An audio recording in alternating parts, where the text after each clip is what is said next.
Okay, that's good.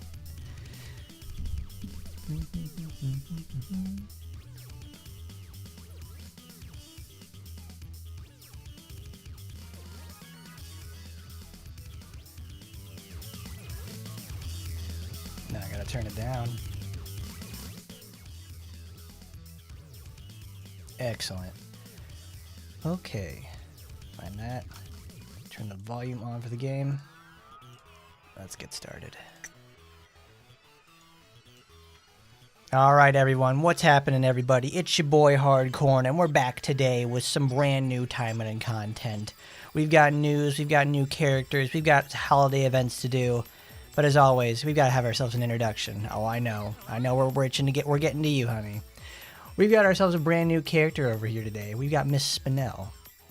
She's one of the one of the new OCs introduced in the last couple months with the chapter 20 in the story.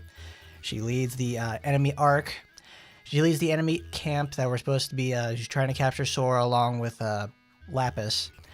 So we're getting our chance to take a look at her and how she plays, and how she boosts people up and all that sort of stuff. She's a pretty cool character, but we're going to get into her as well. Today we've also got new Christmas costumes. We've got Eleanor's and we've got Ina's, so we can't miss that for sure. But let's get started. First we're going to go take a look at Miss Spinel herself. She's actually a pretty cool character for the most part. With even further experimentation with her, I found that she has, she still has problems getting overwhelmed. She's very, very difficult to play solo in certain aspects, but she has extremely high damage potential, and she also raised the entire team's damage potential, so it automatically will make her like an instant win, or more or less a very solid pick for almost any sort of content, especially if you go like to human VR or something. She's like absolutely perfect there. She has one enemy she has to fight. You can lock them down, and she just makes everybody's DPS go straight through the roof. It even makes your support characters hit hard, which I really like.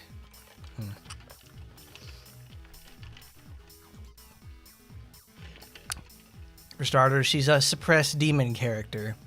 This is honestly like one of the most ideal combinations you can get, besides suppress human.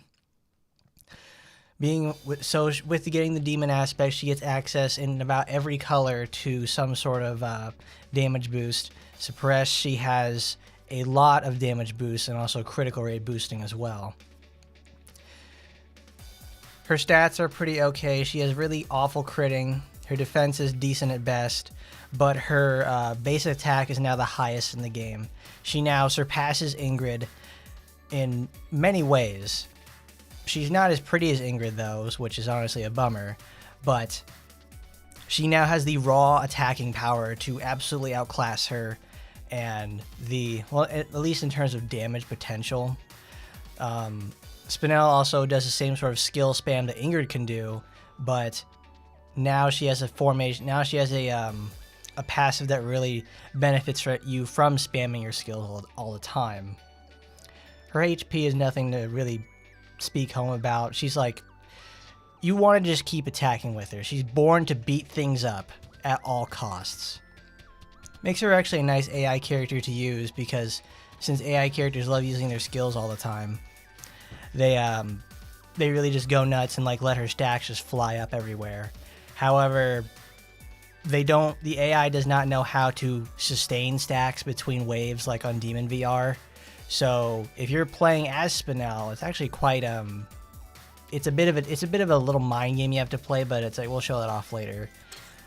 We'll go show off her weapons really quick. I don't have her other weapon, so what is it? There it is. Crimson Executioner is the thing you want to go for. It's really, really good because it's a 5% innate speed boost alongside when you get it at max, it's 10% permanently, as long as she holds this in her hands. The active is also pretty nice too. It's a 5-second disarm, and she's not exactly the best at gaining particles. So I guess we'll have to wait eventually for some sort of way to, well, have faster particle generation through a weapon, because she's not all about very high amounts of multi-hit attacks or anything like that. She's one and done types of hits. She's going to hit hard, like really hard on single hits. I think it's like Oendan or something like that, but The Rebellion weapon, it looks cool, but it obviously has fallen off. Rebellion weapons have fallen off in favor in VR for the most part. Like if you're like sub 25, yeah, you can see their usage is there, but it's just they're nice fodder to have as like as a backup weapon. You're mostly just going to be using her arena weapon, and that's what I've been doing for the most part. Because, oh, also, like, I think I mentioned this before in the video, but the, what is it? The Hindu weapons are almost always the racial type of weapons. They do specific damage to one type of enemy. This is the critical rate boosted one, and then you switch it around. Photon Beat Saber is the human damage booster. She's absolutely phenomenal on human VR because all she has to do is just sit there and attack. So this is actually like phenomenal for it. Though this isn't the first. No, I was trying to think of Ingrid's blue lightsaber, and that is a modifier to critical damage, which should be on the electronic weapons, not the Hindu weapons. And then Test of Treason, it's like ultimate damage, particle charge. The particle charge is actually kind of worthwhile if you really want to get down with it. I honestly couldn't see it happening. You're just really designed to just beat the life out of everything with her. So now let's get into the actual problem. Not the problem, but she has problems, but we're going to talk about what she brings a solution. This is Frenzy, the single most important aspect of Spinel. It's the first introduction of group buffs. What's her face? Yes, group buffs have existed in the past, but they don't act like this.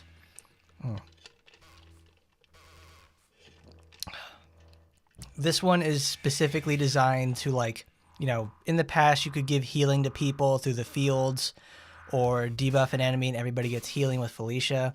This is specifically just straight damage and speed. It's a 3% stack. She has a maximum of 10 stacks, and she just gives half the effect to the rest of the team. So they will innately, so at max stacks, the team gets, I think, the 15% damage buff and a 10% speed buff. Spinel gets 30% speed buff, 30% damage, and 20% speed. You want to keep this on like all the time, which is half the battle of Spinel. If you drop the stacks, it's like she just drops, her damage just falls off immediately.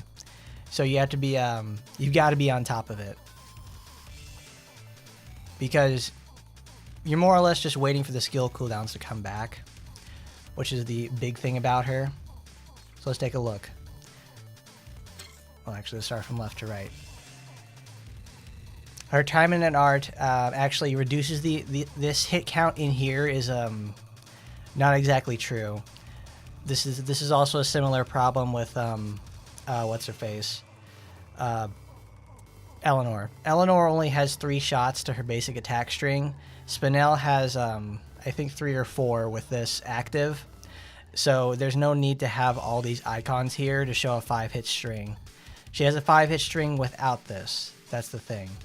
She's armored completely during the actual attack animation. So when she winds up at like, oh, the second hit right there, she's still vulnerable. She's not like Murasaki, where it's very apparent her armor is still active forever. But she has armor in the first place, which is like phenomenal for her. I really like this. You don't actually need this on all the time. It makes, but I take this a lot because, well, Spinning Slice is like fantastic. It's a power dunk attack, and you just sit there and just spin all the time. It chases enemies for like 5 or 6 meters, and then you'll just like beat the crap out of everybody with it. It's such a low cooldown too. It's really great for like sustaining stacks at the last possible second. Like you combine these two together, it's actually very nice because of the lower hit count. Hold on, I'll get to you guys in a second. I want to talk about this first because there's a lot of stuff there. I don't think I needed to do that. But since Spinel is so reliant on her stacks, you're going to want... She has 2 extremely low cooldown skills, which is Piercing Thrust and Explosive Rampage. Well, Slice, Thrust, and Rampage. But with Slice, you have to spend another, I think, almost 2 or 3 seconds to do a basic attack string to get it.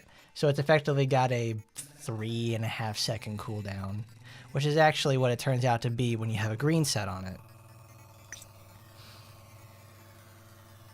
Well, I'll just get it out of the way then, to see how you guys doing. But hello, everybody.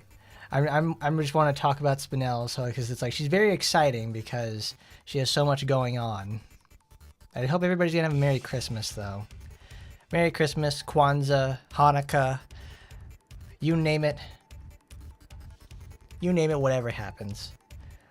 The thing is, Raptor, people just sometimes just want to listen to the stream or watch it on their own method. They don't have to chat. I'm here to just give the information for the most part. But let's keep going because we've got to go over the 2024 roadmap too. So the thrust itself, this is a I think 4 or 5 second cooldown. Now this isn't though. It's like 5.5 seconds, and this is like 4. Either way, this is these two skills have such low cooldowns. It's like insane. You have to take at least one of these in order to keep your stacks up though, because if you don't, you're going to drop the stack because her attack string is way too slow, even with all the speed boost, to get this off. Completing the attack string itself doesn't actually count as one stack of Frenzy. You have to use a skill. The skill doesn't have to hit either. All it has to do is just be activated. So I always take Piercing Thrust wherever I go because it's such a cheap level of activation, and you also don't need to attack. In VR, you don't need to attack enemies. If you're going in between waves, you can just attack the air and maintain your stacks. And in regular maps, you just attack like a trash can or something and it still counts. It's all you have to do is just activate it. It's the same thing with Rampage. These two skills, you're going to be using these all the time. Everything else after that point is situational. See, I know you guys are out there. I appreciate you guys coming along and learning as well. We've got the knowledge. But I can't stress that enough. The thrust and Rampage is like, these are your maintainers. These are the maintainers, and this is what retains. This is the, like, Detonate and Quake are what you use to take advantage of the boosts you get. Crystal Shard Burst is also actually another really important skill in her toolbox, because it's like one of the longest cooldowns she has, but it gives two very important things: a defense down or a damage boost. Blue with Spinel is all about increasing her damage to, I think, almost 250%. Well, it's not actually, I think it's almost like a 100% increase in her damage, because it's a 30% boost, 10% boost.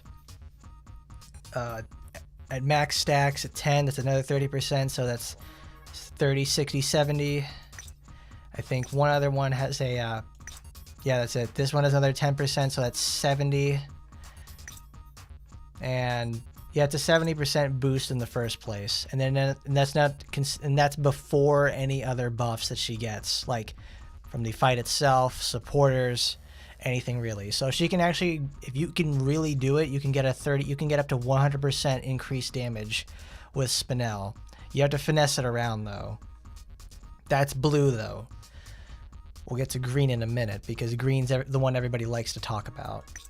Red is different, because it's the only way she can get. She gives defense down all the time in red, but it's more or less suited for arena because it's got stuns. This has a knockdown. This is a knockback.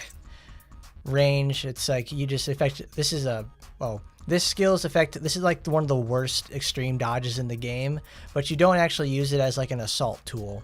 You use it essentially as a way to maintain stacks off of extreme dodges, because it's only a 10-second cooldown, so it's 7 seconds at max. So it's 7 seconds at the lowest. Like every time you need it, like every time you just need a stack to get off, like if you're using it in like Demon's VR where projectiles are flying around or machines, this will activate easy stacks. It helps it's just there to help maintain it. when you have to actually wait for Rampage or Thrust or one of her other skills. Yeah, but red is though it's like knockdowns, range booster, enemy defense reduction. So she's just there to like essentially in a one-on-one situation, she's going to effectively lock down her enemies. It's a similar situation to what like Rin or Noah will do, because red Rin has lots of knockdowns, blue Noah has slows and is effective against Emily. And it's like that's what they're there for. That's effectively what all these knockdown or like stun supporters are there for. But Crystal Shard Burst is a ranged attack on a melee character, so it automatically has a damage it won't do as much damage as something like Piercing Thrust or Arm Detonate, because this thing is really fucking cool. We'll show that off later. The burst though is you just really use this to start getting your own buffs going. The buff, it takes very long for the skill to come down. I think when you have your skill cooldowns max, it's like 11 something seconds, but the damage buff itself lasts for 10 seconds, so it's a very long time. It lasts long enough to where you'll be able to maintain the maintain uptime on your other damage buffers and stuff. But let's talk about green. Everybody loves talking about green because it's got 4 sources of speed boost. Spinel herself has built-in speed boost with her frenzy stacks. She gets 20% speed boost at level 10. So you have skill cooldown reduction on Spinning Slice. You want all the speed boost too, because you can use Demonic Arm Swing to get out more spinning slices faster because the actual animations are sped up. Boulder Quake gives a speed boost. Piercing Thrust is a speed boost. Crystal Shard doesn't give a speed boost, unfortunately, but Explosive Rampage does, and you're using this all the time. It's a 20% boost, so it's 20, 10, 10. Did this do that? No. That doesn't do that. Yeah, so it's 20, 10, and 10, so that's 40. So, and then max stacks is another 20, so that's 60. 60% speed boost on a character, and then if you have a 5/5 version of her weapon, of her gotcha weapon, that's another 10%, so that's 70% faster. It makes her about the same speed as someone like Ina. That's a ranged character who just sits there and just blasts her pistols all day, every day. It's fantastic. This is like the premier farming character too. If you want to go just mess around and farm really fast, and you know you're going to be in a really tight area where lots of enemies spawn, Spinel green is like absolutely perfect. However, of course, and whenever anybody talks about a new character, they're always compared in like VR or something. And we all know that green is always known as the critical damage builds. Criticals are effectively useless on the more dangerous floors in VR. However, below 25, this is actually like an insanely devastating build, because all Spinel does is just sit there and attack for days. But if you've never noticed though, Spinel does not have any healing, as even on her counterattack stance. Also, this counterattacking move does not have a defense up. You take full damage from any hit you take, and then reflect your damage back. It's not good. It's really bad. But she has no healing. So you must overwhelm your enemies with pure strength, or be playing with Felicia or someone else who has like a field healing. Without that, she will suffer greatly. But anyways, we can change that. Let's go out and go, and now after that we can we talked about Spinel. Let's go show off. That's at least the skills portion of Spinel. Let's go talk about. Ooh, I almost missed that because I wanted to talk about this. This is a Demonic Arm Detonate. It's part of her blue, which is her damage build. So she actually just sits there and like she'll throw down a big old fist. She's just giving them the Buster Wolf of their dreams. She just blows up everything in her path. It's the range on this is like you get a range boost at the 40% mark, and you want to play this with like 3 colors. Or you can actually play this with 1 color and get up really close, because all this attack does is it's a ranged attack that does melee damage, which is perfect for Spinel because that's what she wants. Really low cooldown too, so it's super duper spammable. It's almost like Astaroth's meteors, because all she does is just spam it all the time. Some of these skills aren't armored either, so you actually have to pay attention to where your enemies are at in their combo so you don't actually get knocked out of them. You really don't want to get knocked out of your demonic arm detonate, because what are you going to have to fall back on? You're going to use piercing thrust or rampage or something like that. They aren't the biggest hard hitting skills that she has on them. She has her Taimanin arts though, and a regular attack string, which is a DPS machine too, but it's still more dangerous than having her just stand about 5 or 6 meters away and do about 900,000 damage. That's what you want. She's actually really good at hybridization too, from the way that you can play her. You can do like a rainbow build and just do stuff with like spinning slice and piercing thrust and rampage, since they require so little investment on stuff like that, and you can just use her time and art. That's enough out of that though. She's better in practice. She has really cool costumes for the most part. I think this is nice. Like her mercenary captain outfit. She's got like, you know, the one pauldron, which is a little weird, but I guess that's supposed to be like, she's like at the half human and the half demon side. Ooh, my little angel, my little devil. Ooh, scary. I like the gym outfits a lot though. Those are always really fun. Her red devil outfit though is probably my favorite. You can take the hat off. You can change your hair, you know, and you can take the jacket off. That's it. I thought you could change the hair. No, you change the hair on this. You can take the hat off on that. I like the hat though. It's very her.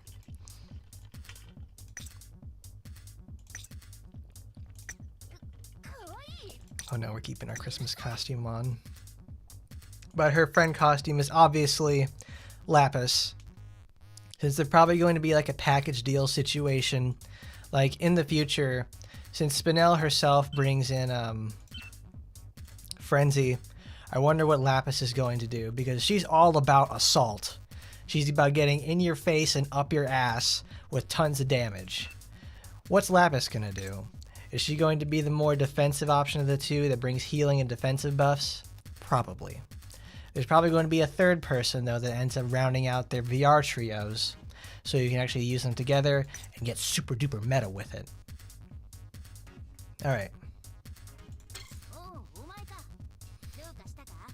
Okay. Before we get into the farm section, let's go into the, what you call that thing? Developer notes.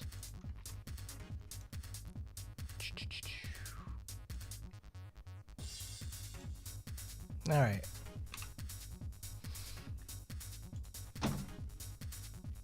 The developer notes were just released the other day, so it's interesting to say the least what they've got to do. So here's some of the bullet points over it. So we're going to start off with regarding the selection of playable characters. The character selection is determined first by if the character is actually going to look nice and people want to buy them in the first place. Then when they actually get implemented into the game. So they are now going to approach 30 characters upcoming in February. I think the 30th character now it's probably going to be whoever is in February. It's probably going to be like Lapis, or well, in the past they've released an OC character and they're going to do 2 legacy characters after that. That's usually what happens when they have characters like this. So who knows? Maybe Lapis is going to be somewhere in like August or September. Maybe it's probably like June or July. But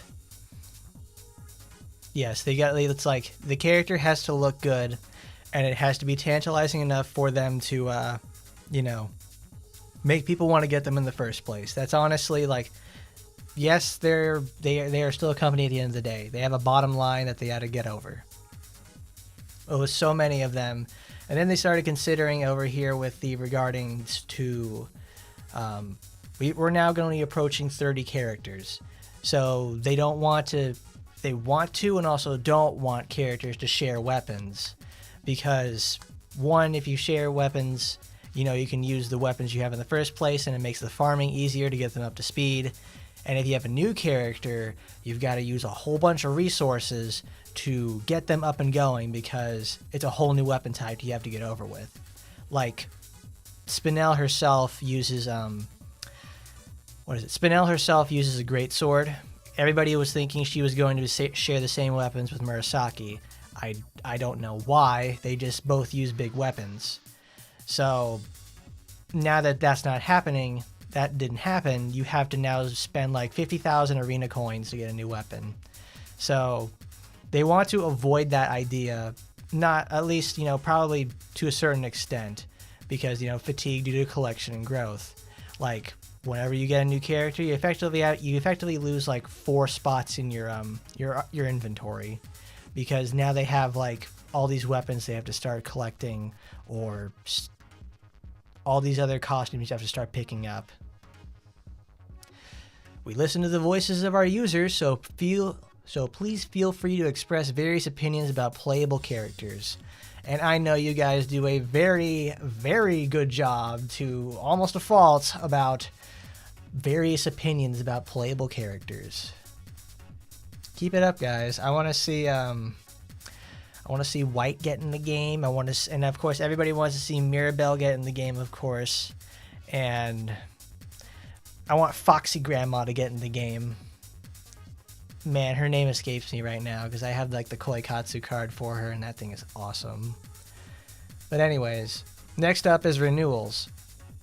So when they look at renewals, they look at gameplay features and design aspects. For the gameplay usage, they take on the skill usage statistics and how many times people are actually playing that character, on what to change and what to edit.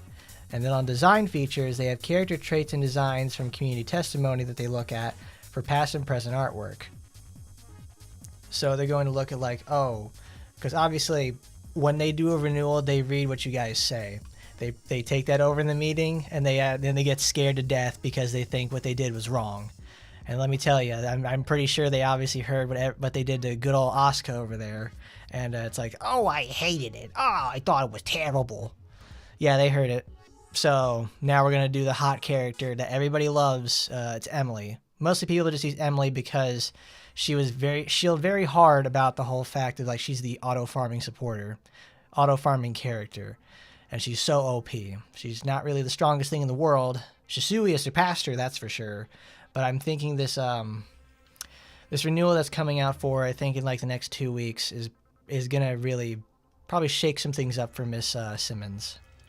How you doing there, Jeff? We're talking about the roadmap. It's great.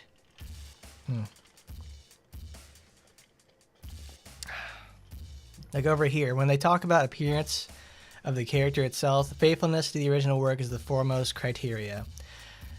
We all have our own interpretations about how these characters look, and for the most part, it's when Asagi got her renewal, I wasn't exactly the biggest fan of it, but some people were, because they take the ferociousness out of her eyes. They remove the Kagami eyes. So it's obviously they address this as the first thing right here, because it is. Rinko gets her renewal. I'm sure Jeff over here is going to be like, hold on, her right boob is a little bit smaller, or they changed the way the light hits it that makes it look smaller. I can't be having that. We're very critical about that, and they obviously do this sort of stuff. When opinions contradict the original work, the selection process becomes challenging. Very much so, because there are some updates where they didn't need to do anything. I think Sue's renewal was, they didn't change anything visually, which was good because Sue was actually a really strong design. And they just made her mechanically better, which is great, because I love Miss Su Jinglei, one of my favorite characters to use in VR. Just in general, I love how she's mean to Fuma. She gives him the correction that he needs.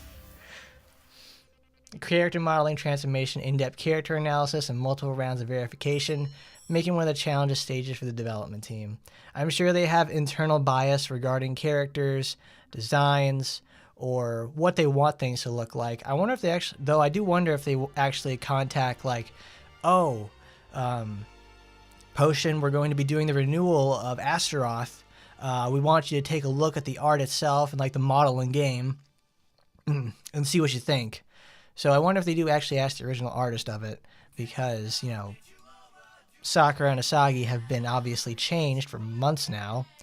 So I wonder if they actually got the approval from good old Kagami-sama himself.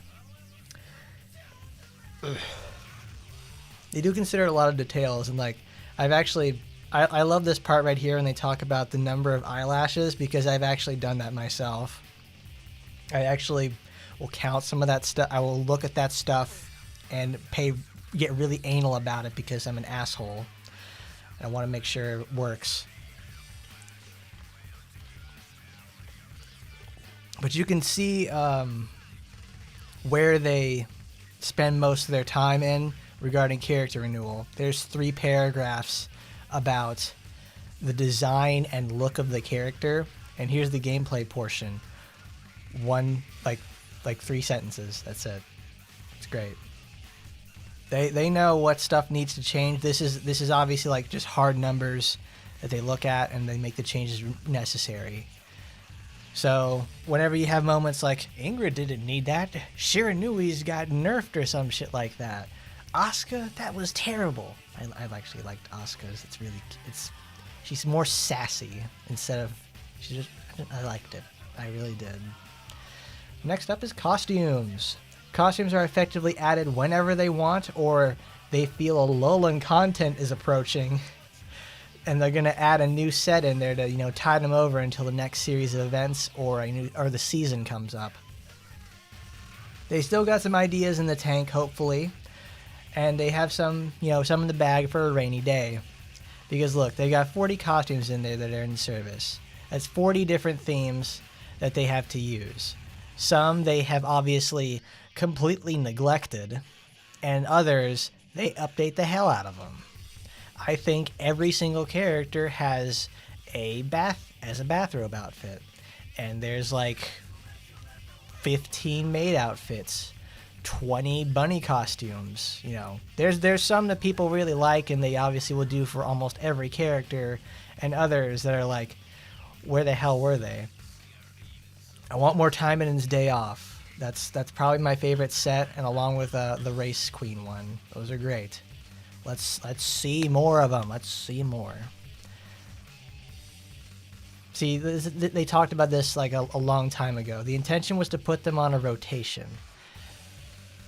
They never obviously implemented that, and it was not. That's kind of sad, because I would like to see that. See, there you go. The more battle-scarred costumes. We only have 2 of those. I want to see more. That, or they implement that in there in general. There's a fixed structure. They constantly release them in their respective months.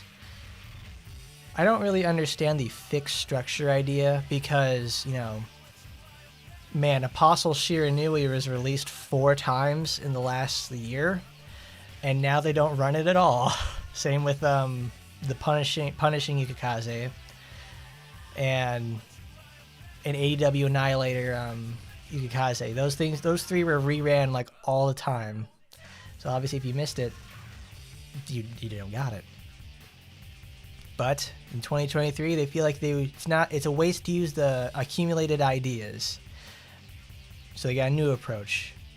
The positive response is anticipated, and the new themes released in 23 were planned to have additional costumes arrive and return in 2024.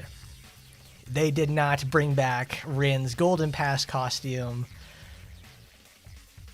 from last year, which is her Christmas costume. It's her only one that she has, which is kind of crap. Because I didn't get it last year, because honestly I didn't want it. But it's like, to those who wanted it this year, well, you're shit out of luck, because that shit's going to cost the same thing as like Shiranui's. Not Shiranui's, but Shizuru's. And they're rerunning that too, because that was a Desire Shop costume. But yes, they have had many costumes this year that were big hits. Like, I think, we got the top tier ones, like,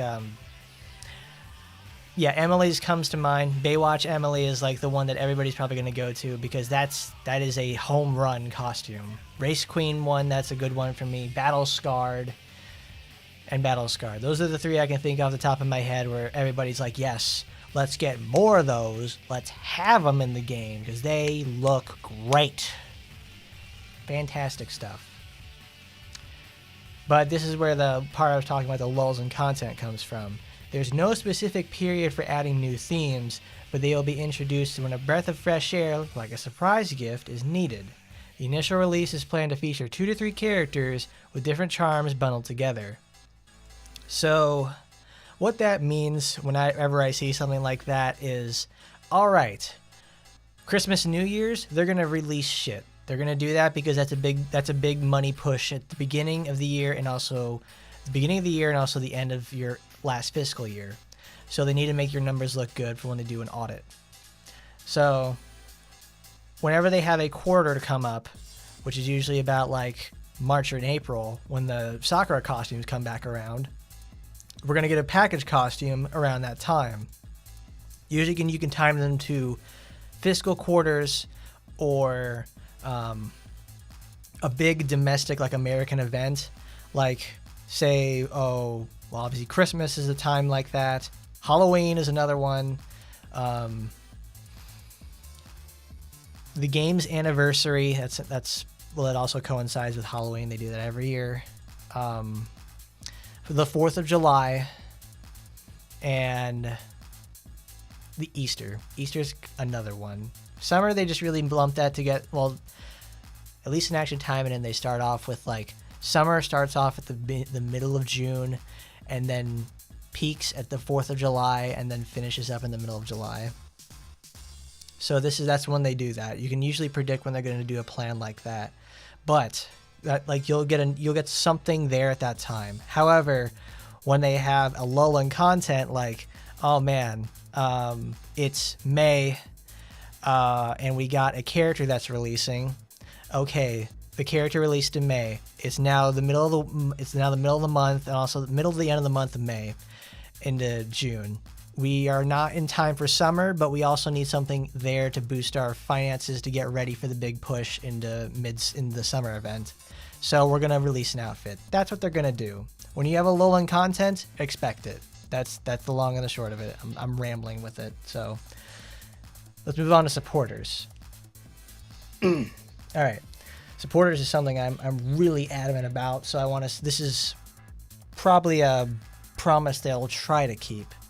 So, supporters from past to present are obviously experiencing a lot of power creep. This is very, very true. And their implementation shows. And with outside research from players like myself and other more prominent top-end people, they find out information in regards to making the most efficient situation out of the, shitty and also really good supporters they give us. So with that, they're probably going to start retooling old supporters to make them, more usable over time. Because obviously their rarity system's a little screwed up.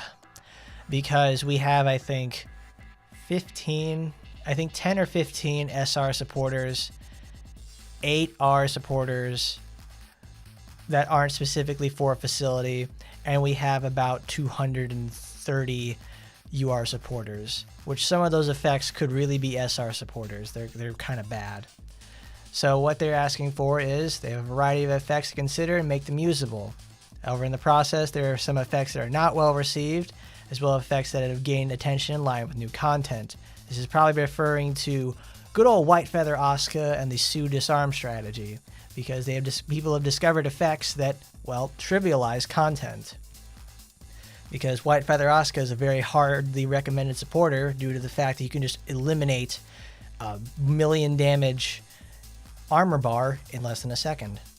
Or you have Disarm Sue, where you just trivialize a boss that has like 25 million health and it can never attack you again. Because now they see that this shows that users are interested and sought more efficient supporters through research, which is obviously how we get something like, I forget what her name is, it's that green supporter that gives you 60% more damage in VR, and the active is a heal and particle return.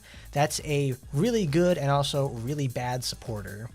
because it's built with efficiency in mind, not with a theme in mind, which is kind of what, loses the plot regarding that, because now it's just like that caters to your top end players.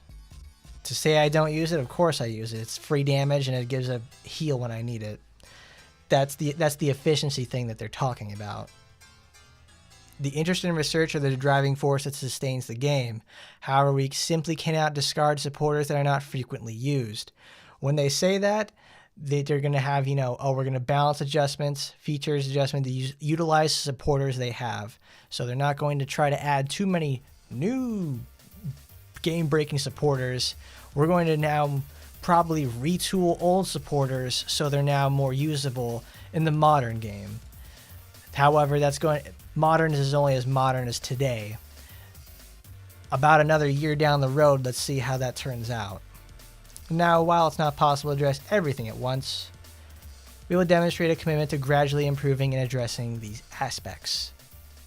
I eagerly await your bluff there, Grammary, because I want to see what you're going to do to make things like... Well, first of all, I hope you can get a better sort of translation team behind you, because the white supporter, you have a 60% chance to gain a 10% stack of damage to increase the humans. It's like, that's kind of convoluted, and I'd just rather use Mita Haruka, even if she's an SR with no active. She literally gives me more damage and more defense. It's better than... White is still very good, though. Like, white is probably like the best example of that thing, where the creep takes place, but they effectively just can't make a UR version of the same supporter. They've got to give it an on-chance effect and a weird call.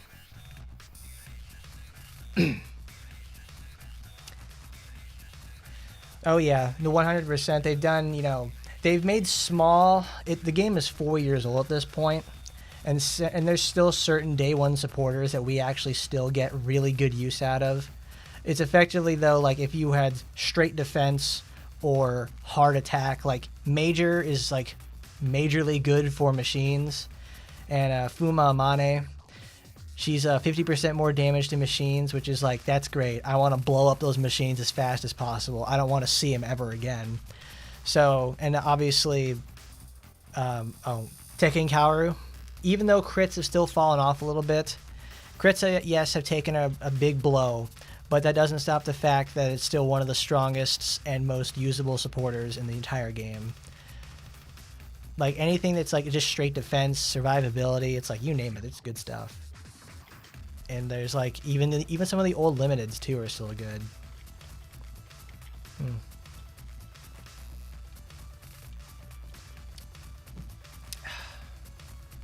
Because you got like, Jeff's over here is with like, we have games where you spend ungodly amounts of money for something that's out of style in a month. What's that game? Fire Emblem? No, not Fire Emblem Heroes. I figure out it's the Fire Emblem gacha game, and that's a really, really painful one, because I don't think I've ever heard anyone talk about that game in a positive light. Like, that's a game where shit like, alright, it's literally 2 weeks later and the content has already crept it. It's like, man, that shit sucks. But now let's go on to the roadmap that they have for 2024. Alright. So the 2024 roadmap will focus on playable features and content, since we're super stacked on strong supporters and weapon combinations. We're eventually going to have dispatch supporter exclusion, VR damage listing, friend emblem systems, and retooling the selection ticket descriptions, and also continuous striving to improve the game. So 2023, obviously, they spent a lot of time... Well, the end of 2022, the same time when Nikki released, they really just fucked that one up.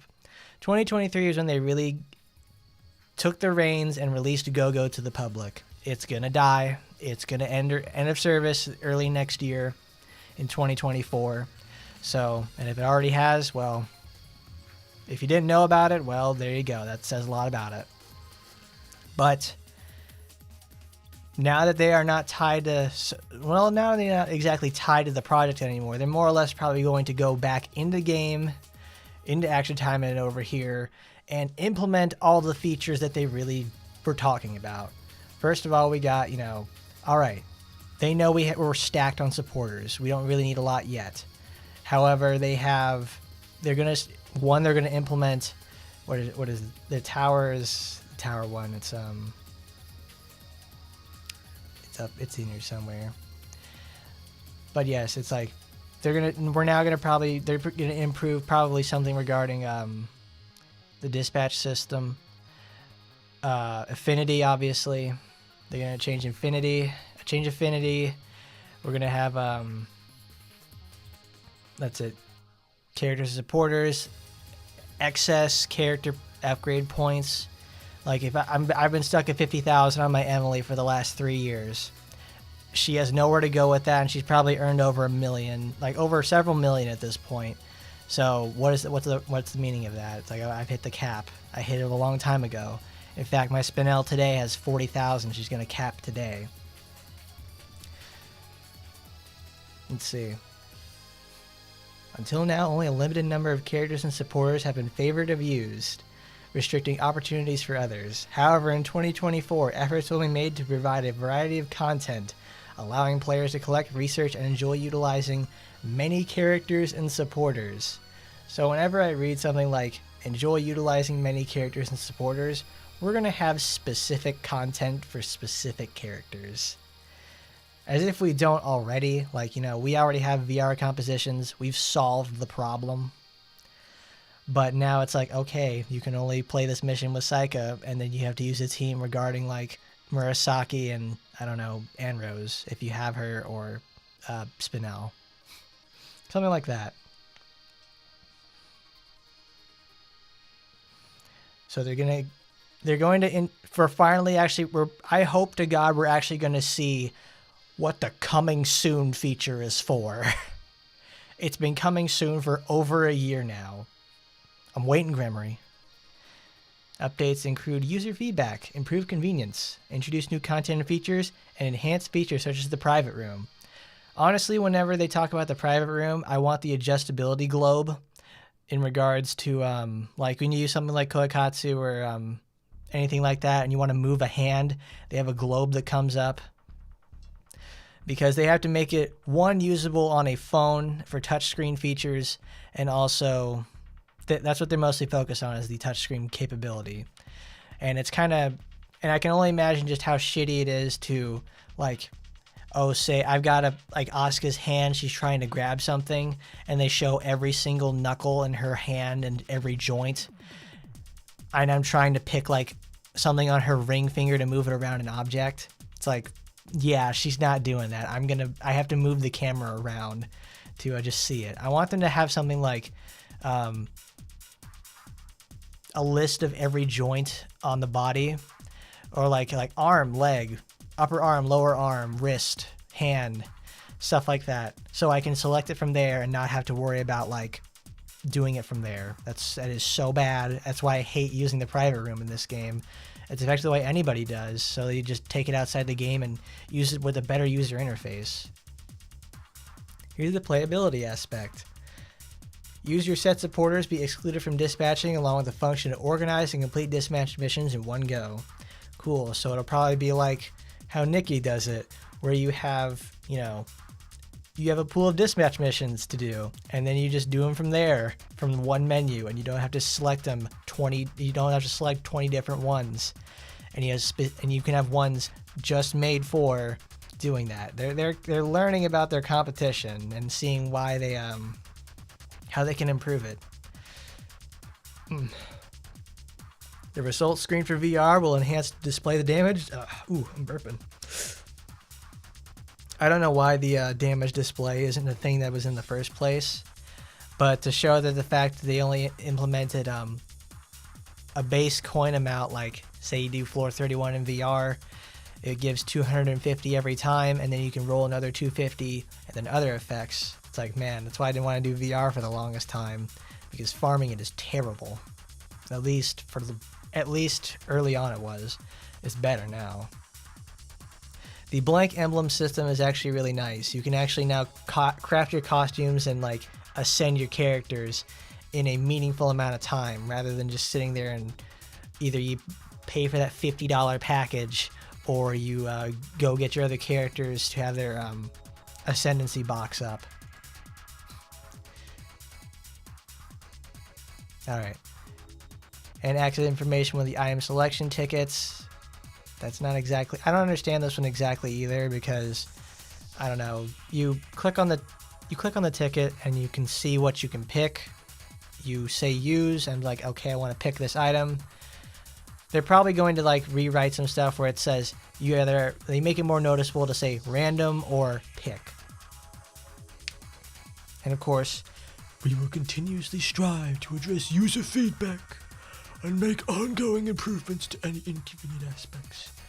Oh yeah, they also managed to fix Emily's emblem thing. I need to show that later. Where instead of a quotation mark, or instead of like just an apostrophe, instead of an apostrophe, they actually used the correct quotation mark. That took many months to do and years. I messaged them about that, and it finally got implemented a long time ago. I just never showed it to you guys. I'm really happy about that. But Jeff's over here I said that 2023 is the year where Gremory, after the Anne Rose debacle, has decided to keep its head down and just follow its roadmap the best it could. It's mostly a quiet year. Well, I say it's mostly been quiet because they tried to, action time, and the ball is rolling. They can sustain it. However, they wanted to try, we're going to diversify our bonds, and we made go-go. So, and it's going to go in the trash. They're probably going to scrap those characters. They're probably going to, they either retool the characters and implement them in action time in some way, or they're just going to scrap them completely, which is very sad because some of those designs are fantastic and they're really cute. It's just really sad to see them go. But let's check out our new features. This is what I got tongue-tied earlier about, because it's like I thought it was up there, but it's down here. Activities. We'll talk about activities. So this is more or less for top-end people. I will have every character. So depending on how many characters you own and how much you've upgraded them, useful buffs for gameplay will be applied, and you'll be able to obtain necessary items at regular intervals. So I was talking about this earlier, so it's like, well, it's later with the affinity system and coincides with that. Like, oh, my Asagi's at 87. She makes a shitload of power, so it's like, oh man, I hope it's like you get them at 87, they'll start dropping gems or something. Now that would be crazy. I would love that. But no, this is obviously, I want to see how this is going to be implemented, because it feels like a pay-to-win feature,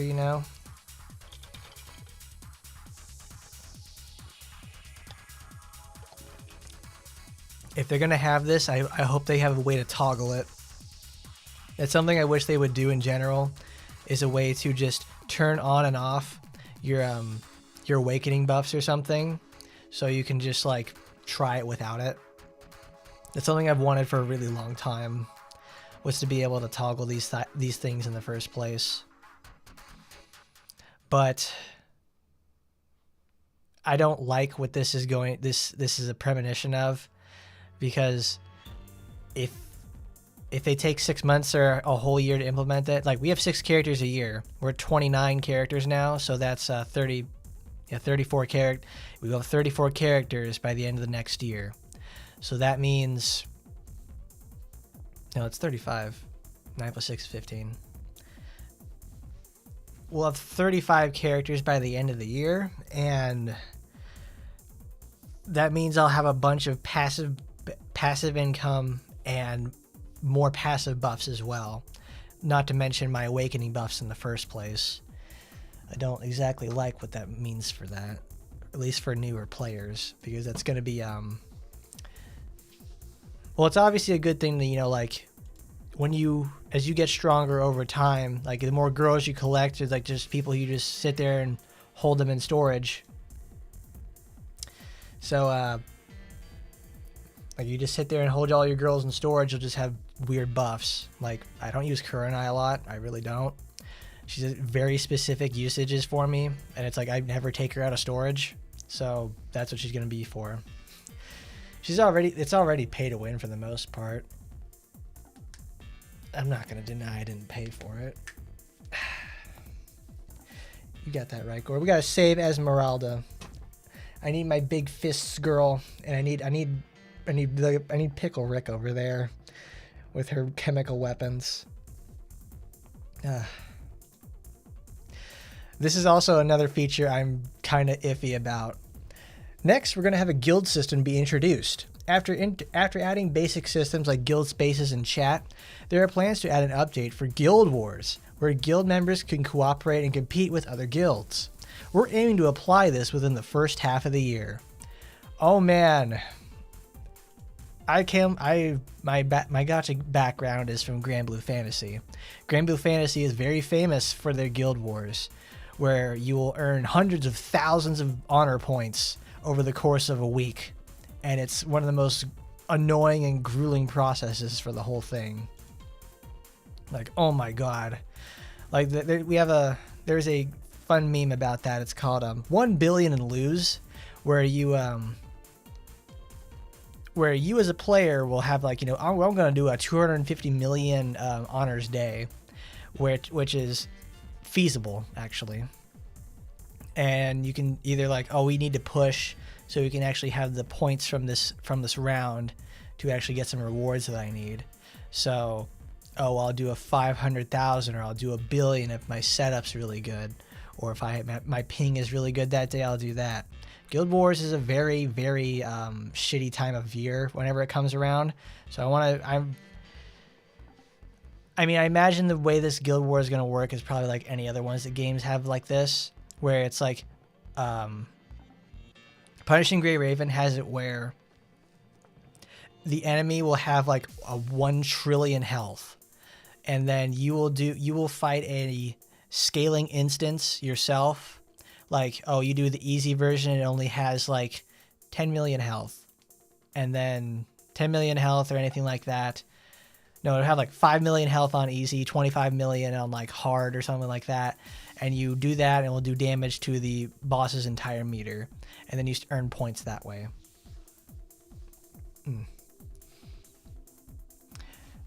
If the Guild Wars be like real-time PvP, the game really needs multiplayer. It needs a multiplayer feature, and this is probably what our Guild Wars are going to be.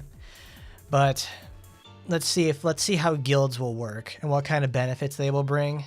Because in Grand Blue Fantasy, Guild Wars are very important because they give extremely important resources that you got to work very hard to get otherwise.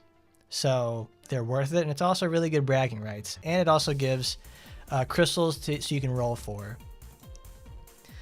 I like this game because I don't have to do Guild Wars. Now, I don't want to do that shit. I don't want to do it anymore. I did that stuff for 8 years, and it annoys the hell out of me. I like this because it's relaxing. I don't want to have to go hardcore on it. All right, and a feature will be added to utilize skill points that are previously unusable. You won't have to worry about leftover skill points anymore. I can only imagine what this is, because if we have to utilize unused skill points, they might be, one, raising the cap on like skill, on like those levelable skills, and also you could probably end up using skill points that were unusable onto like your guild, like to raise up your guild or something like that. That would probably be the best use for them, because you can make the stuff in your guild like very high to reach, so it takes everybody from the guild itself to do it. So then you have stuff like, your Emily that's been farming for years, and she's got like 4.5 million skill points that you just sit in there and just dump all the time.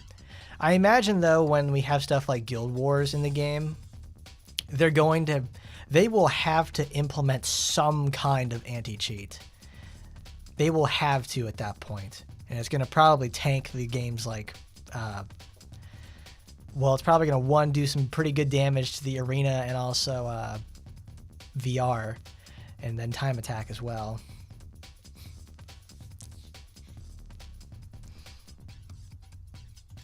And it's also going to really probably affect some farming as well, because I know many people do use Cheat Engine for the speed up feature. And even though it doesn't, edit any data, it's still like you're hooking Cheat Engine to it, and they notice that. Next up is the intimacy level feature. To expand on existing features, the character intimacy level, which is previously limited to 10, will be extended to apply more diverse effects, and improvements will be made to easier intimacy levels. So they'll probably raise the cap, we'll probably get more items, and they'll probably make something where it's like, oh, you get to level 20 on your intimacy, now they will give you like an item every day, but in this pool or whatever.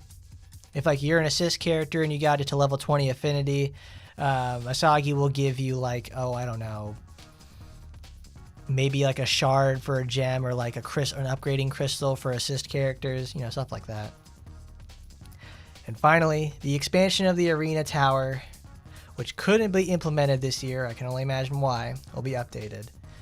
So I guess we're probably going to get those final 25 floors, and with all the changes that have come out in the last 2 years since the 50 to 25 expansion, I can only imagine the cancer that's going to be in there. Because while criticals were still useful in there, we now have VR, and they have nerfed criticals there. So I can only imagine they're going to bring that here for single player content. Or at least they're going to make it hard, and they have like rollable debuffs or something. Ugh. They plan to add various other content, so please look forward to them. I can only wait. Now with the private room, we plan to first add a pose preset feature to the private room, which is what you should have done in the first place. This will provide users with a variety of preset poses that can be easily applied and customized. Users will also be able to save their custom created poses, allowing for more convenient and diverse setups. Subsequently, we will update the private room overall by improving the UI, addressing any discomfort in navigation, and adding new features. We are doing our best to prepare updates to satisfy our users, but please understand we're a small indie company, and that update schedules may change based on the development situation.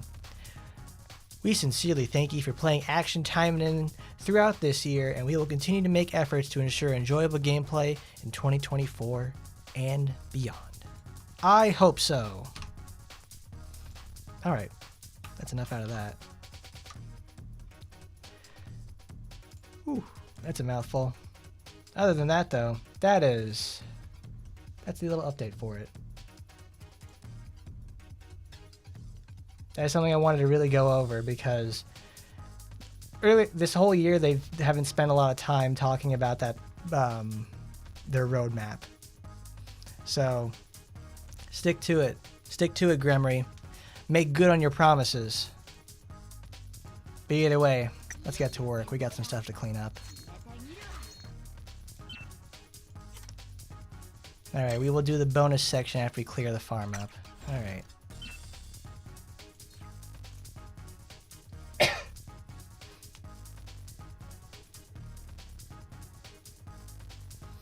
What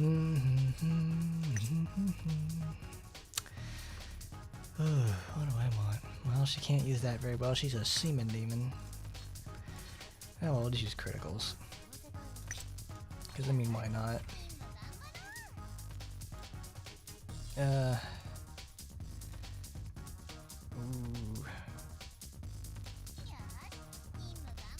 Yeah, let's keep here. Now we can get a Kaoru. Alright. That's enough out of me for that one. What do you guys think of all the updates that they said that made the changes? And more or less, what do you guys think of Spinel either? Because she's got a lot going on, and it's honestly like, I'm kind of iffy, because they simultaneously listen and don't listen all the time. Ah, oh, damn it, it's only reduced. It's gonna take forever.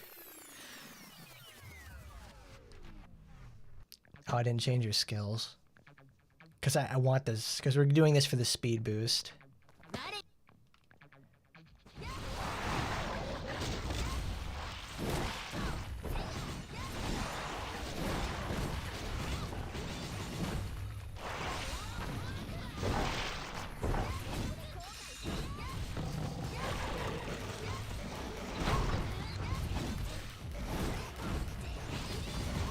Her base when you have her Taimanin art though, her basic attack range just like explodes in distance. Like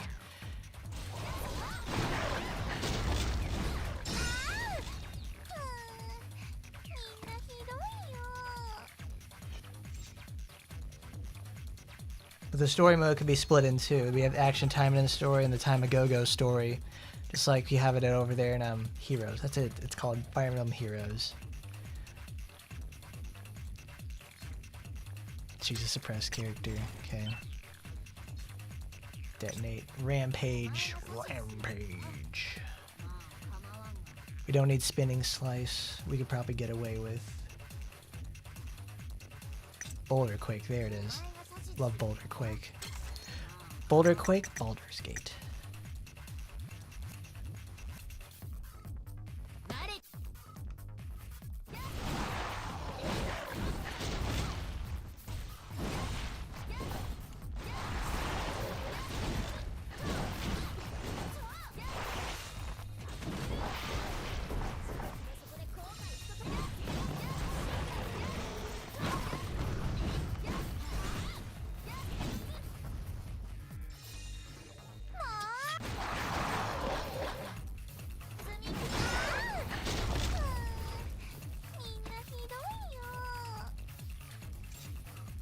I don't know why you can't skip some of these like death animations. There's some that you can, and there's others you can't. It just doesn't make sense to me. It's kind of annoying.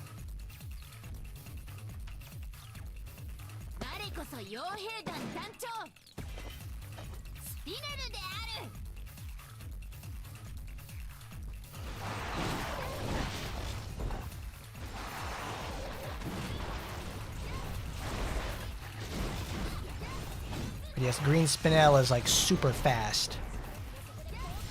You can do whatever the hell you want for the most part, because the only thing you have to be most concerned about is keeping your stacks up.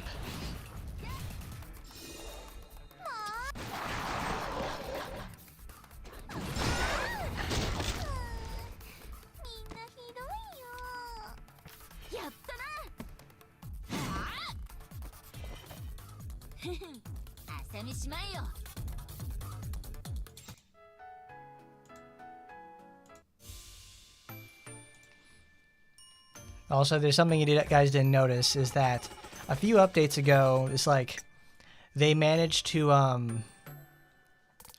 what is it?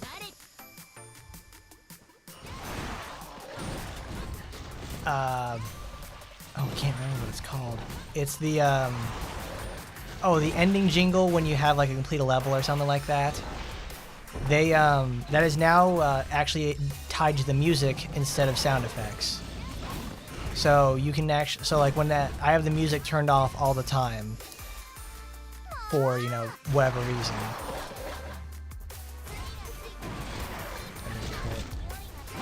No problem. So you can actually turn off the music and it actually turns off all the music. Which is something that they should have done a long time ago. I don't think exactly they ever noticed, because I know I didn't send anything in about it.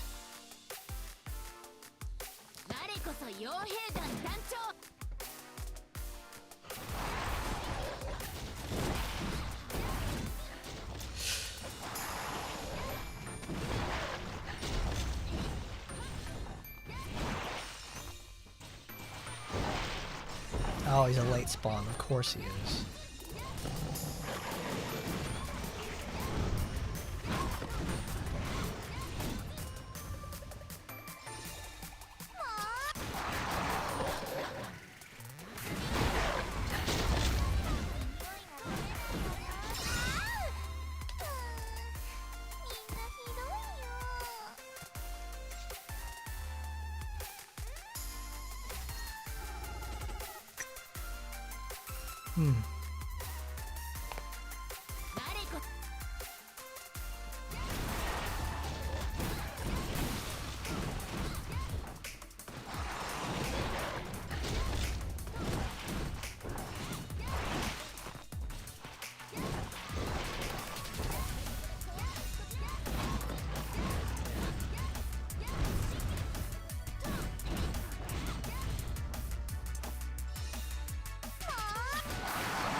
Merry Christmas. Oh, that's right. It's Christmas time. So guys, what are you guys doing for Christmas for the most part? Because I know one thing, I gotta go to work. I gotta go to work and I'll be able to have Christmas with my family, you know, like when I get off of work. Then I gotta go to work the next day. That's one of the great perks of working in my kind of job, where it's like, oh, okay, you gotta work all kinds of holidays because the entertainment industry is really shitty sometimes.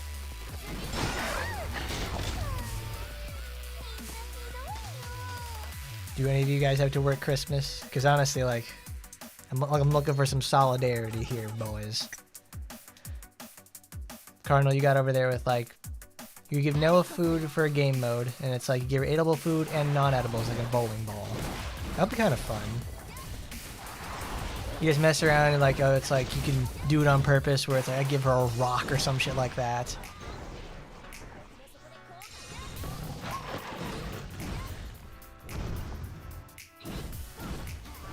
I think I just discovered something with that skill.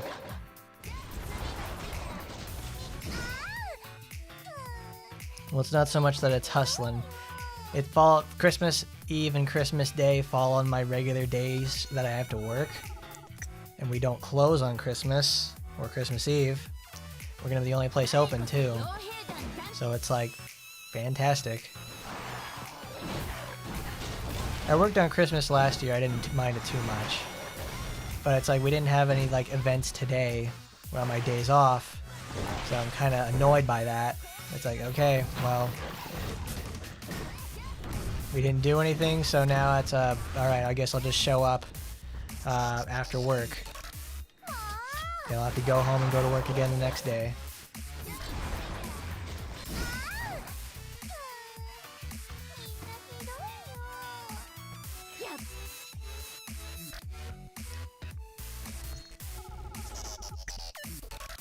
What are some other game modes that they can see they can implement?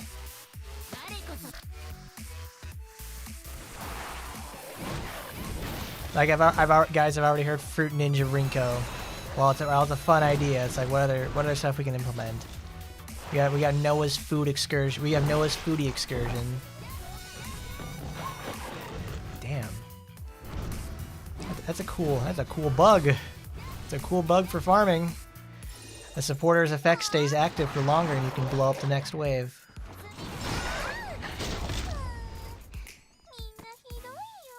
Watch Christmas movies with your mom. It's like, I don't know, Christmas for me, it's like I always end up playing with my cousins or something like that and my sister. I didn't really watch a lot of movies with my parents.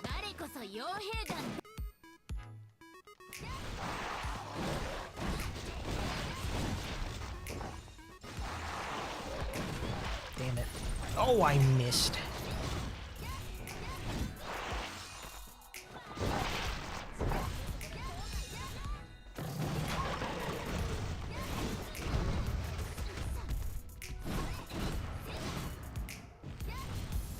Gorg's Christmas over here with the, like, my Christmas will be past Christmas with my older brother and we play Magic. Buy a pack of cards as a gift and the owner of the shop gives me those new anime waifu cards. They have that in Magic? I don't know, I've never played it before, but I hear it's similar to how you, like, Pokemon, like the Pokemon card game. That is, I think it's actually, like, worked through with Wizards of the Coast. So it's actually, like, you play the game through them, so it's got similar rules to Magic. I don't know. Next week I'm like doing a Magic the Gathering thing with like my friends gonna like we're doing a draft or whatever it's called, and one, I have to learn how to play the game, and two, it's just like I gotta learn how to draft cards.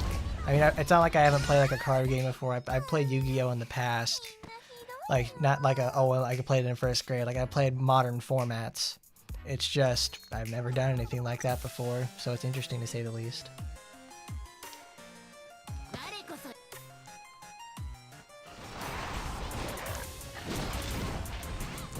God, look at that range on her basic attack string.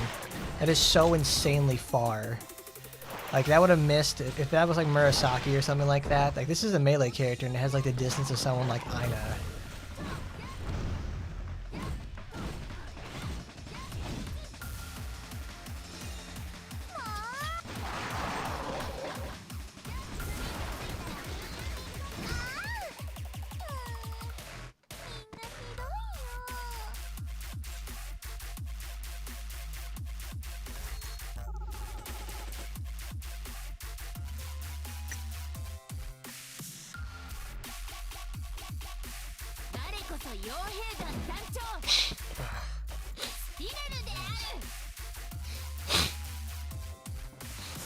I wish they gave Spinel like Christmas weapons, you know? Like, obviously we have the Christmas weapon ticket that we can get in, through the event, but that's actually a really good spot to do that.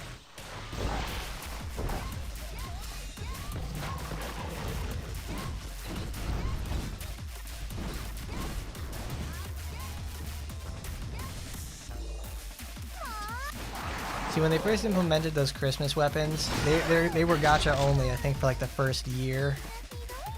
For the first 2 years that they were implemented, and now they're actually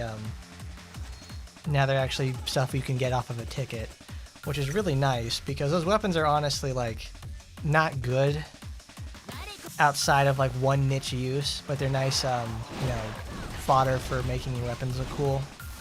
They're nice transmogs, that's it. Damn it, I missed.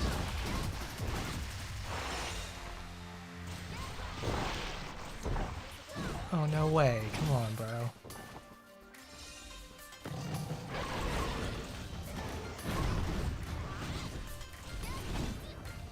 Doosh, doosh, doosh.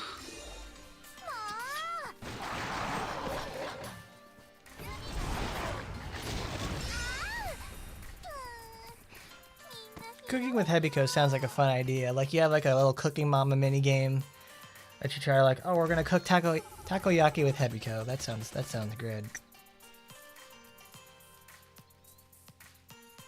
I can get down with it. No, takoyaki is octopus. She's a squib.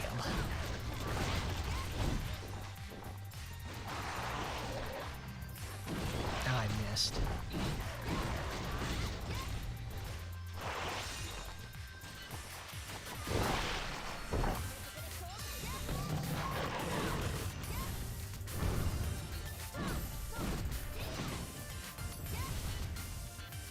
More like a special gift for the waifu cards. They're not magic cards. They're Japanese special cards with the waifu and manga, stuff like that. You get the Toho girls from Toho. Well, it's like a game series, so it has like a lot of other content too. I've heard of the commander format before, where it's like, oh, you have this special, I don't know, whatever unit it is, like you have to build around that color, like they're red or blue or green or something like that. So I imagine something similar to like Pokemon's energy scheme. I think Magic calls it like mana or some shit.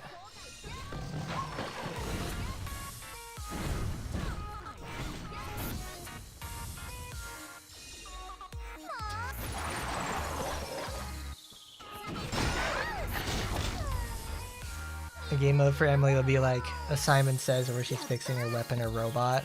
That'd be a cool way. That'd be a cool way of doing things. Like, match that. It's like crack the code with Emily, or Tsurusaki has her bike. Yukikaze has the clay pigeons thing. Sakura's memory match or something, like the shadows. Like, oh, you have to find the shadow animals or whatever.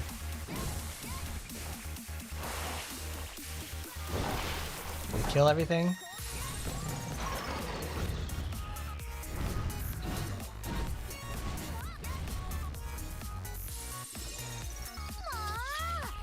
Let's see, then we have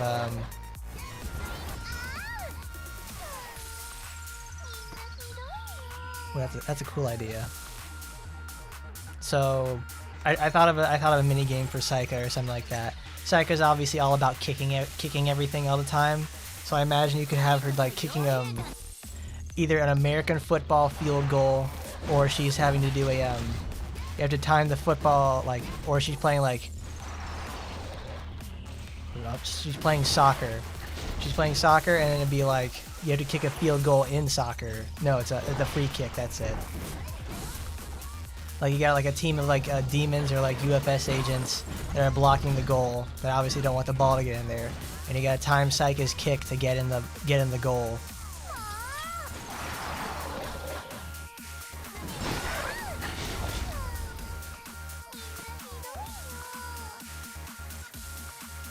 Let's see.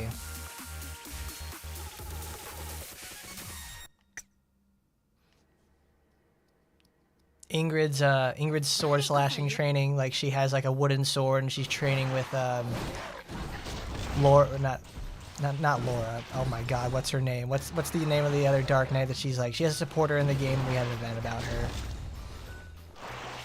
I'm forgetting her name right now. It's like I can imagine her face too. She's one of those Genki type of girls and has like that Lena. That's it. Lena is the one that's be Lena and Ingrid's swordsmanship. Ingrid and Lena's Hell Knight training camp, where it's like you gotta slash stuff as Lena, and then Ingrid is overseeing the process or something like that. Or Iaijutsu with Rinko, where she's gotta have like, you know, there's a drop of water that's coming off of like a pipe or something like that, and you have to sit there and like time your slash to destroy, to actually slash the drop of water in half.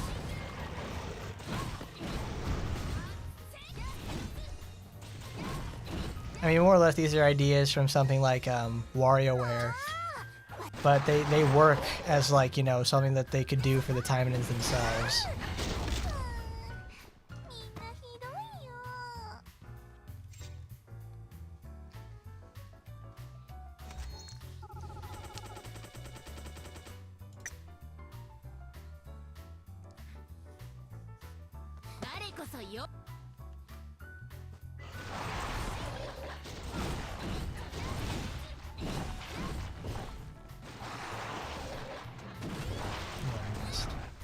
Oh, I missed.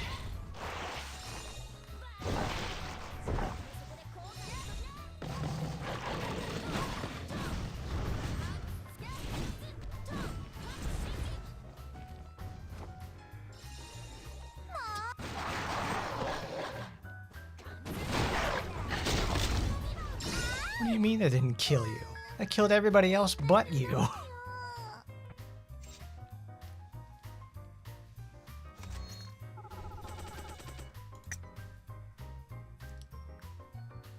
Or a Sujingle boxing minigame.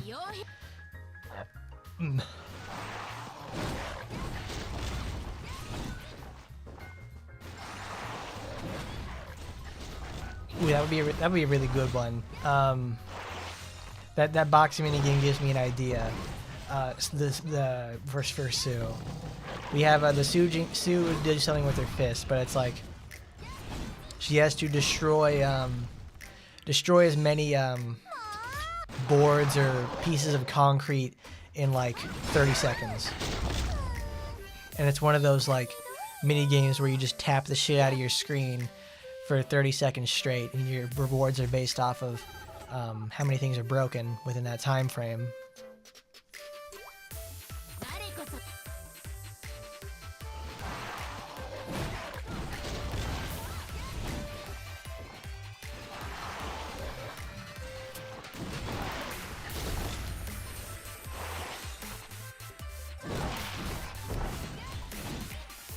See, the beat up a car one is a good idea too, but it's like I have to think about it in a way like how they implement their mini games in the first place, where the mini games are not playable action segments. They're something completely different than what we usually do, or at least tangentially related to what's happening. Like Yukaze shoots things they throw at her with her guns, or Asagi rides her motorcycle for some reason. And well, that's all we have right now.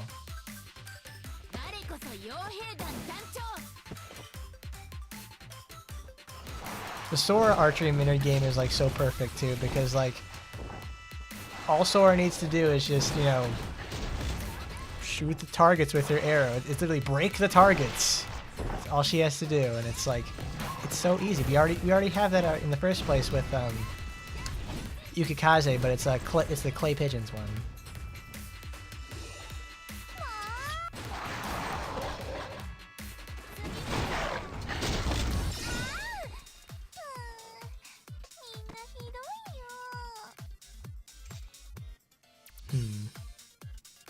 If they want to like.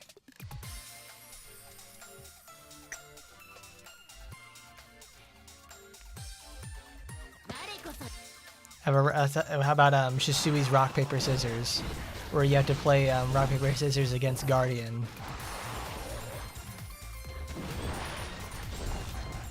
How did that miss? You were literally stabbed in the fucking head.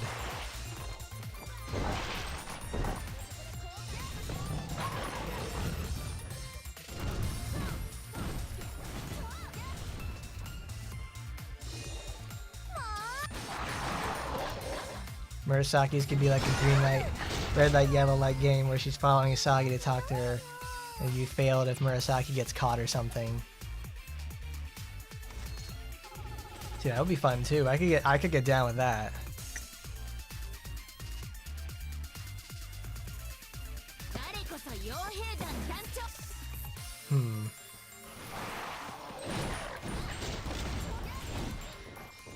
See, now I'm thinking about like, are there any Taimanins that are specifically like really into music or anything like that? We have a couple of supporters that are, but it's like, are there any playable ones that are like super into music or something? Because I was always thinking like they could have a rhythm game. Make a rhythm game. Make it like a rhythm game segment. Because here's the thing Asian people love. Well, like people in Asia for the most part, they love rhythm games. Like Osu and like Dance Dance Revolution, any kind of like Taiko, they love that shit over there. So that would actually be a really big hit for in the Asian markets. Because I would think like if like a rhythm game segment, it's just like go ahead. But I only wonder just how good that could be implemented here in this game. But hey, if they're really committed to making their 2024 a more mechanics and features based year, let's see some more mini games. I want to see them just go balls out, Gremory. Straight up, just do whatever the hell you want. Implement some weird ass features. You do already, anyways.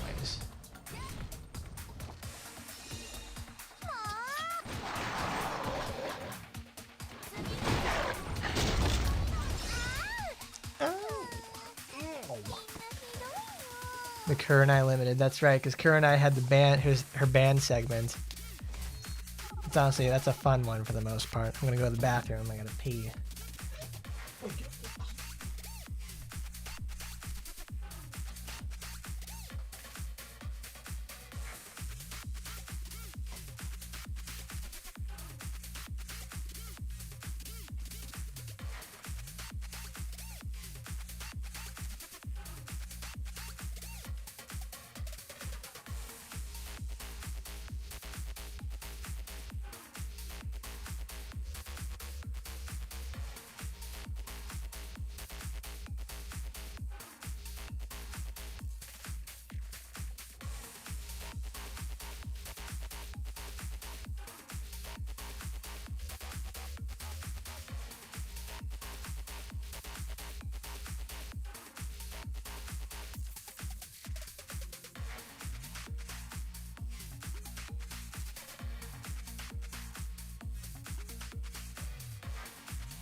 How many do I have? Anything you need 16,000? Oh, only 9K. Wait a minute. Do I actually have my stuff for increased drops? Oh, that's a daily quest. Whoops-a-doodle. What's this? Oh, there's a Holy Knight weapon series. This is what I was talking about earlier. Because they do more damage to demons. It's a 30. It's like 50, it's a 30-30 at max, which is actually kind of nice. Like you can give this to Ingrid, and she actually will be a bit more sustainable to use in VR. Though if you don't have Ignis, what are you doing playing Ingrid in VR? She's gonna get hurt a lot. Mini Frost.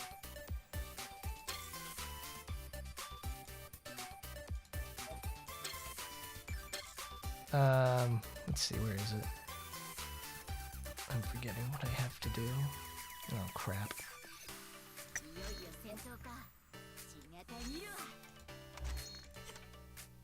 Oh. I was going to check if I have my stuff set up. That's what I thought. I'm like, I should have way more than that. That's probably why nothing was working. Actual item drop rate. I think Sue has it, yes. Sussy Jinglei. I was like, no way. It makes farming so much faster.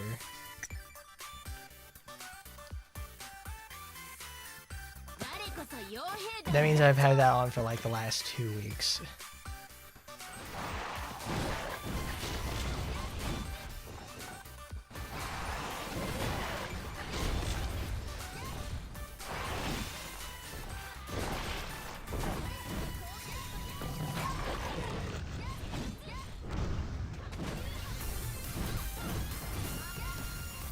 I always hate how long their invincibility is when they come in from an off-screen dive. It's like, oh, it takes just forever.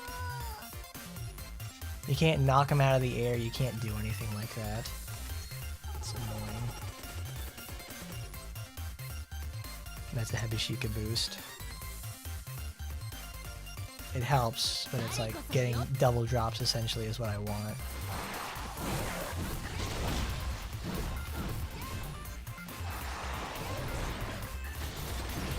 Because later we'll show off Spinel in VR. And VR Spinel is actually a much different beast than regular farming situations.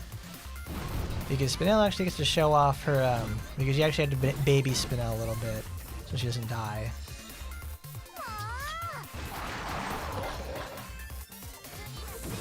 Boom!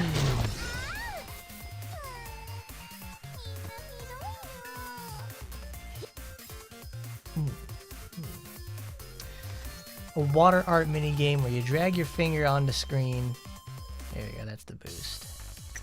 Drag your finger on a screen into an object or timelines. That one I don't exactly understand there, Cardinal. Because it's like, what exactly is it like? Get the water to the end of the objective or something, like a pipe dream or whatever. I don't exactly understand it.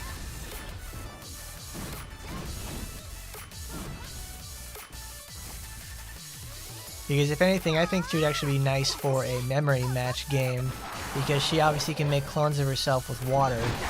So she could just do stuff like, you know, find the odd Shiranui out or something. Or she, like she transforms herself into water, makes her transparent, self-transparent like that, and you gotta find the real Shiranui or something.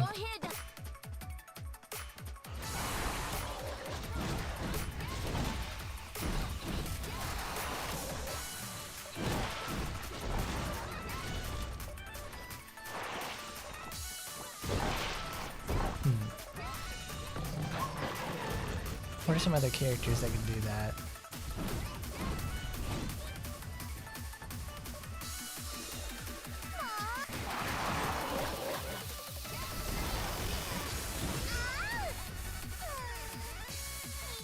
I think she resists demons.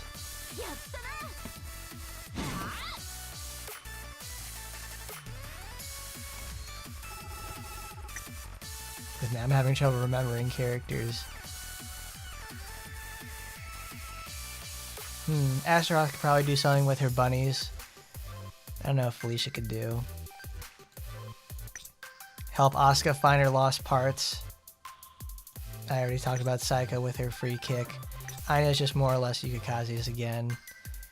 Find the clones of Shiranui. Snowflakes with Kiara? I'm not sure.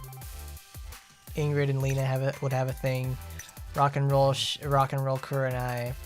Noah's eating contest. We're all gonna have something. I'm not sure. Eleanor and Shiranui could share an event because she makes stuff out of water and calls upon other forestral creatures, if that's even a word. Rin could do something with lightning, like you have to cross a path within a certain amount of time with like you hear the lightning flash or something like that and you have to block a hit or whatever.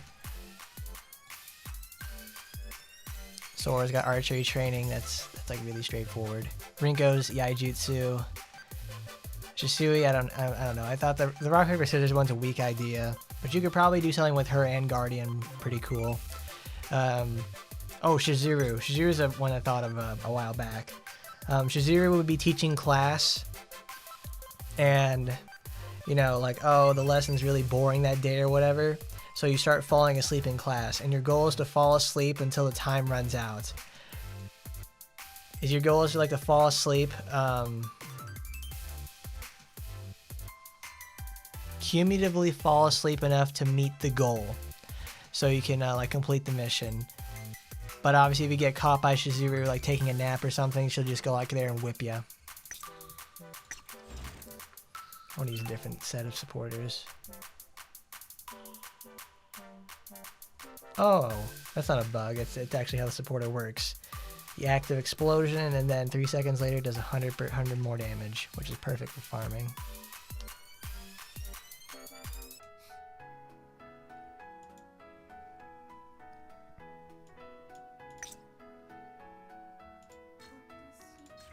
Use blue. I want to show that off. Blackbeard, only Sakakiara.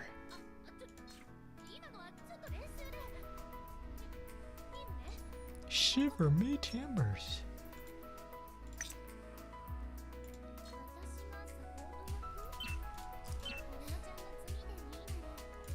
Boulder Quake won't work. We'll use Crystal Shard. Thrust, Rampage, Demonic Arm. And we'll take this off and put on, do something stupid like Ruby Reflector. It's just farming.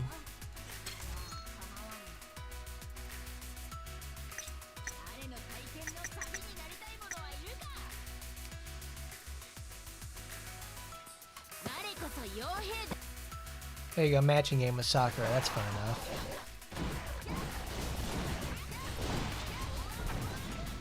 899,000 damage on a critical.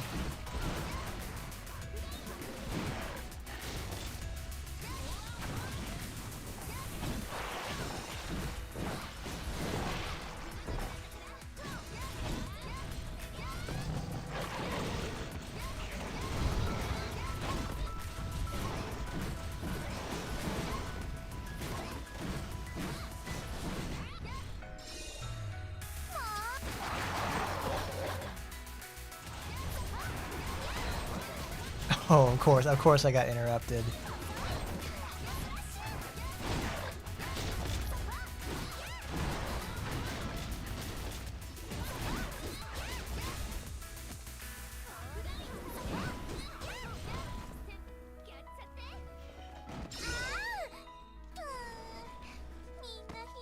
Well, that was really bad. You can't use that skill in traffic. You've got to have the certain distance behind you. That is one of the shortcomings with Spinel. If she needs to have that little bit of setup. If she has it, she'll take you really far. But if she doesn't have the coverage, she gets the shit kicked out of her.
But they were talking about renewals earlier in the, what is it, for the roadmap of 2024.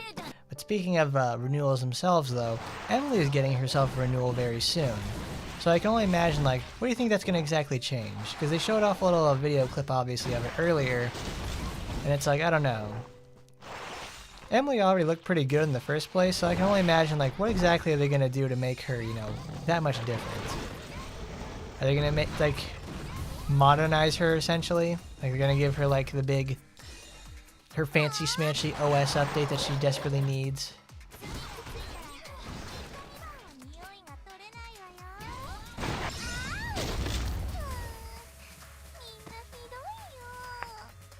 Because the most part, whenever a person talks about the strength of Emily, it's this Emily's strength is obviously based on whatever kind of resources you bring. People usually just give her like an arena weapon, or like some SR they give her, or some SR in general, and work out the farming from there. Because she, for the longest time, for like 3 years, she was the only method for us to really automatically farm. And then she gets outclassed by Shisui in the sense that, well, Shisui is slower, but much more stable, you know?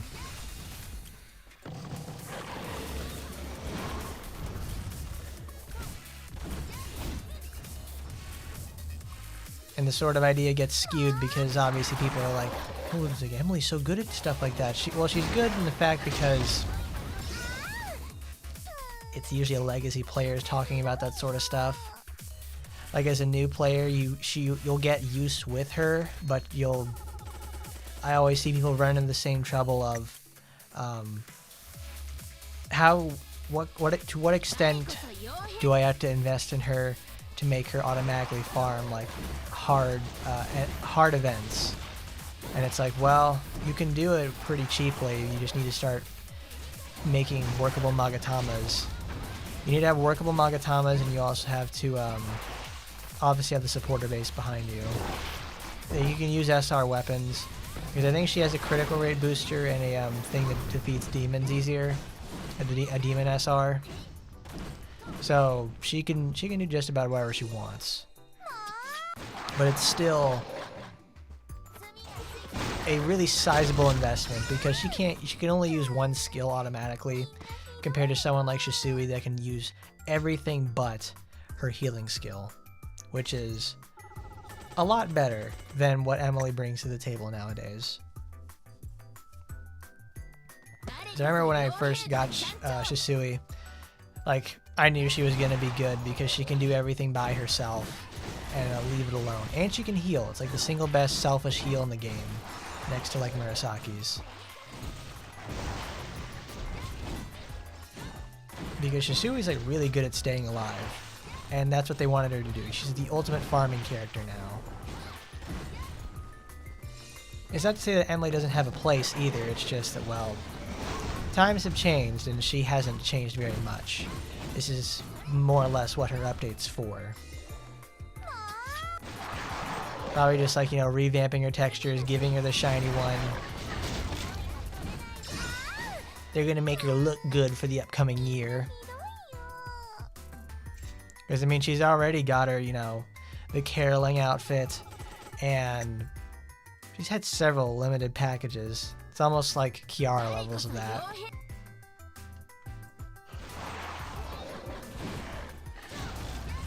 It's hard to blame them on that because it's their most successful OC. They want to take care of her as much as possible, though that they've certainly neglected others in favor of her. When was the last time Sora got a costume? 15 months ago. 15 months to get a new costume. If anything, it's like she's going to be like one of the star characters in your new update. So why not give her one, you know?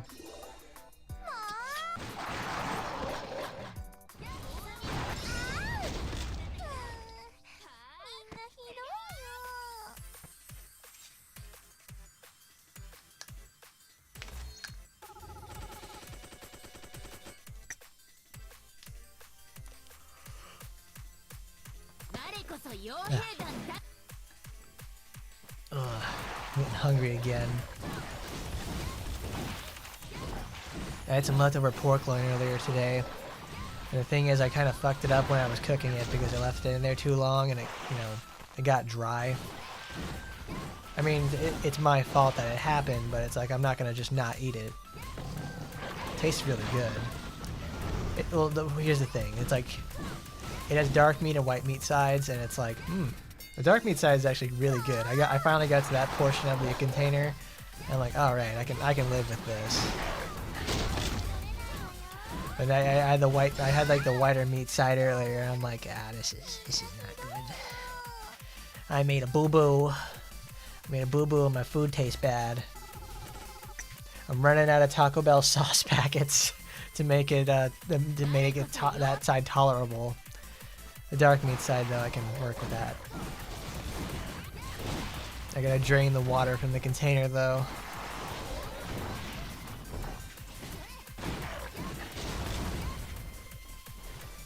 Oh well, there's always next time, though.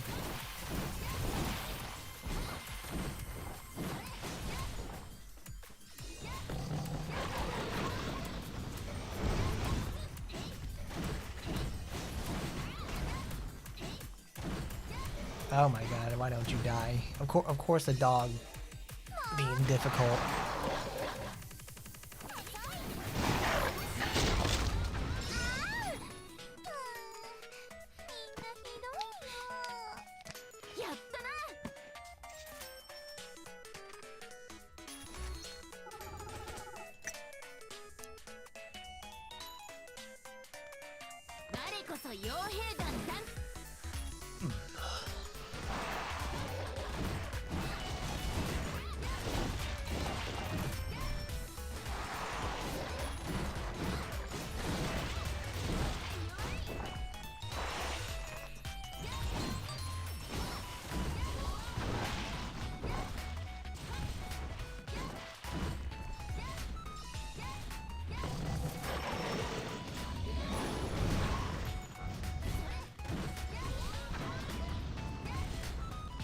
Seven seconds. Okay.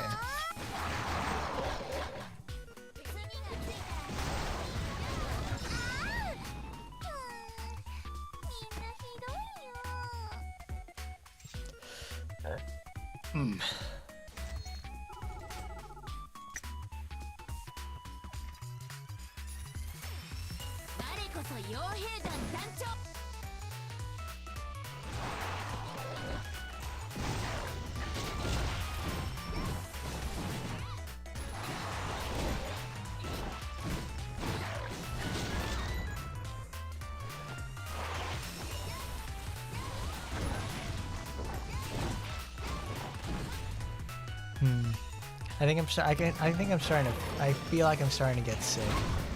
Like I'm getting like a cold or something like that because I've been feeling more lethargic the last few days. My throat's waking up sore and I'm getting more phlegmy.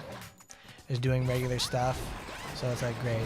It's like the last thing I need when it's like I have New Year's coming up at work, and also I have Christmas as well. So it's gonna be an interesting next couple of days. Like I've got some stuff to like, for decongestions and like other cold remedies, but it's like I just hope it can start on like a less busier day at work,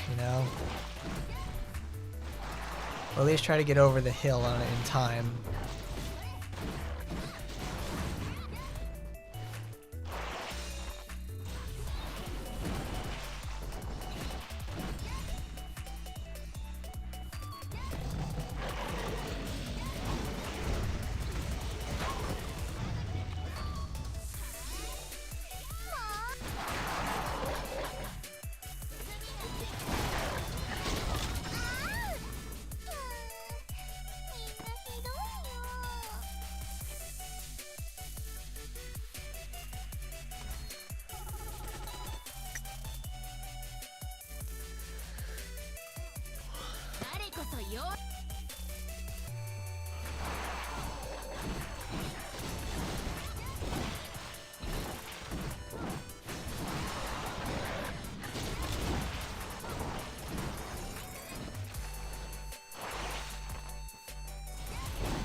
When is that?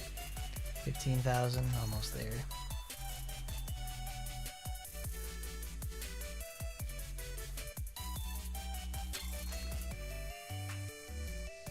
Oh no, wait, it's what is it? It's 2,000. It's 18. I mean 18,000. God damn it.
Oh darn, I should probably use my supporter for that.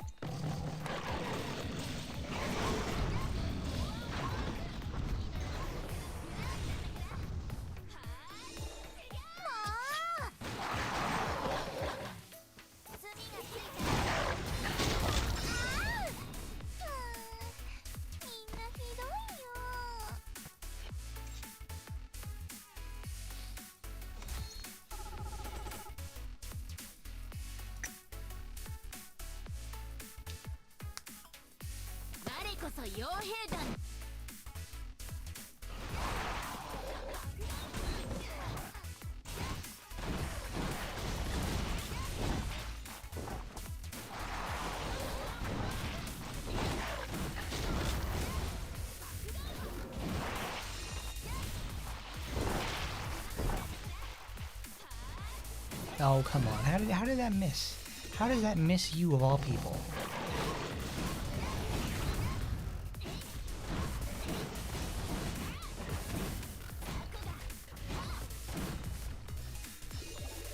Oh, does it actually have native knockdown properties? That's actually really cool.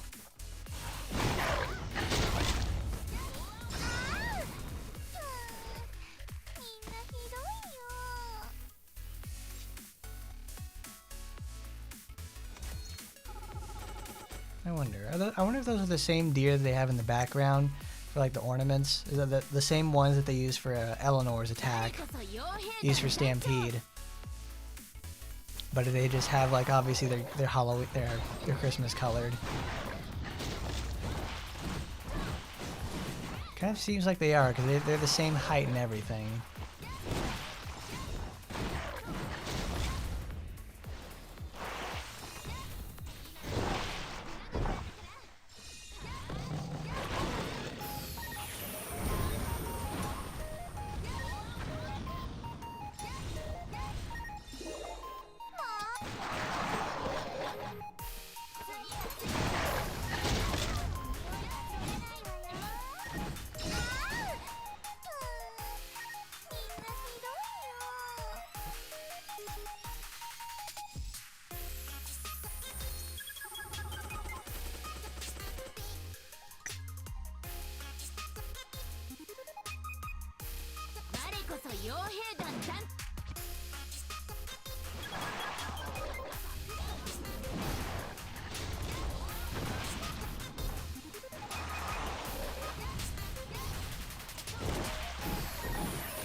That's a fun idea. A game mode for Rin where you play as Shikanosuke and you dodge lightning bolts from the sky. Obviously the Rin's calling them down. If you survive for like 50 seconds, like 30 to a minute, yeah, or survive for like a minute, Rin will Rin will praise you, and then you'll have but if you get hit 3 times, you'll be scolded and you'll get no rewards.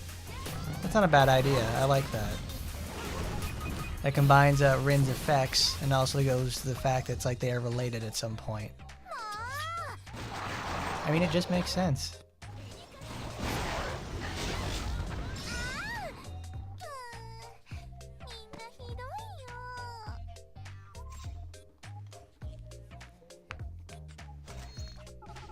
I might be getting hungry again. Because over here now it's getting my usual eating time again. Because for breakfast today was that pork loin. And I was like,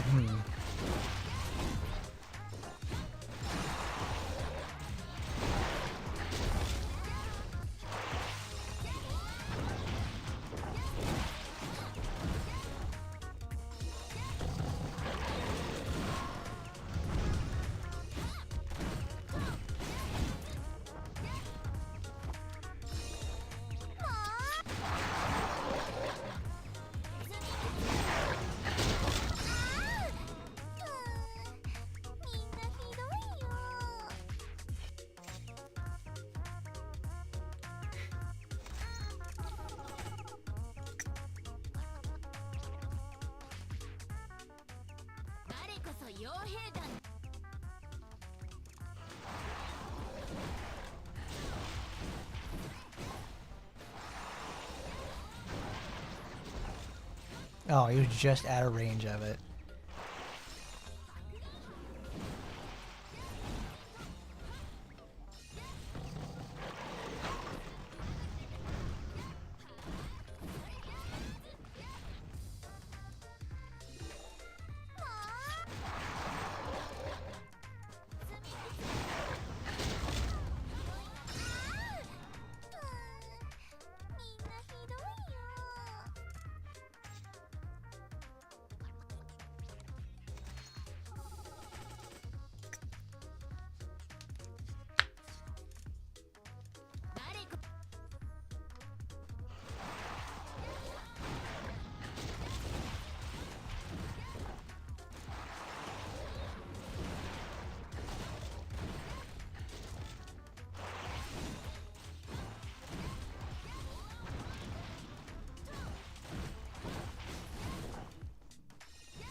Damn, that's actually like the perfect angle for that. Wow.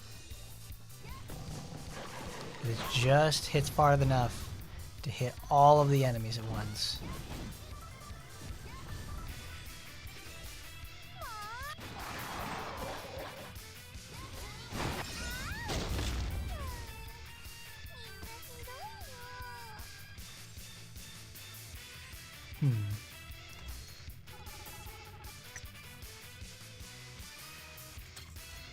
19,000. Perfect.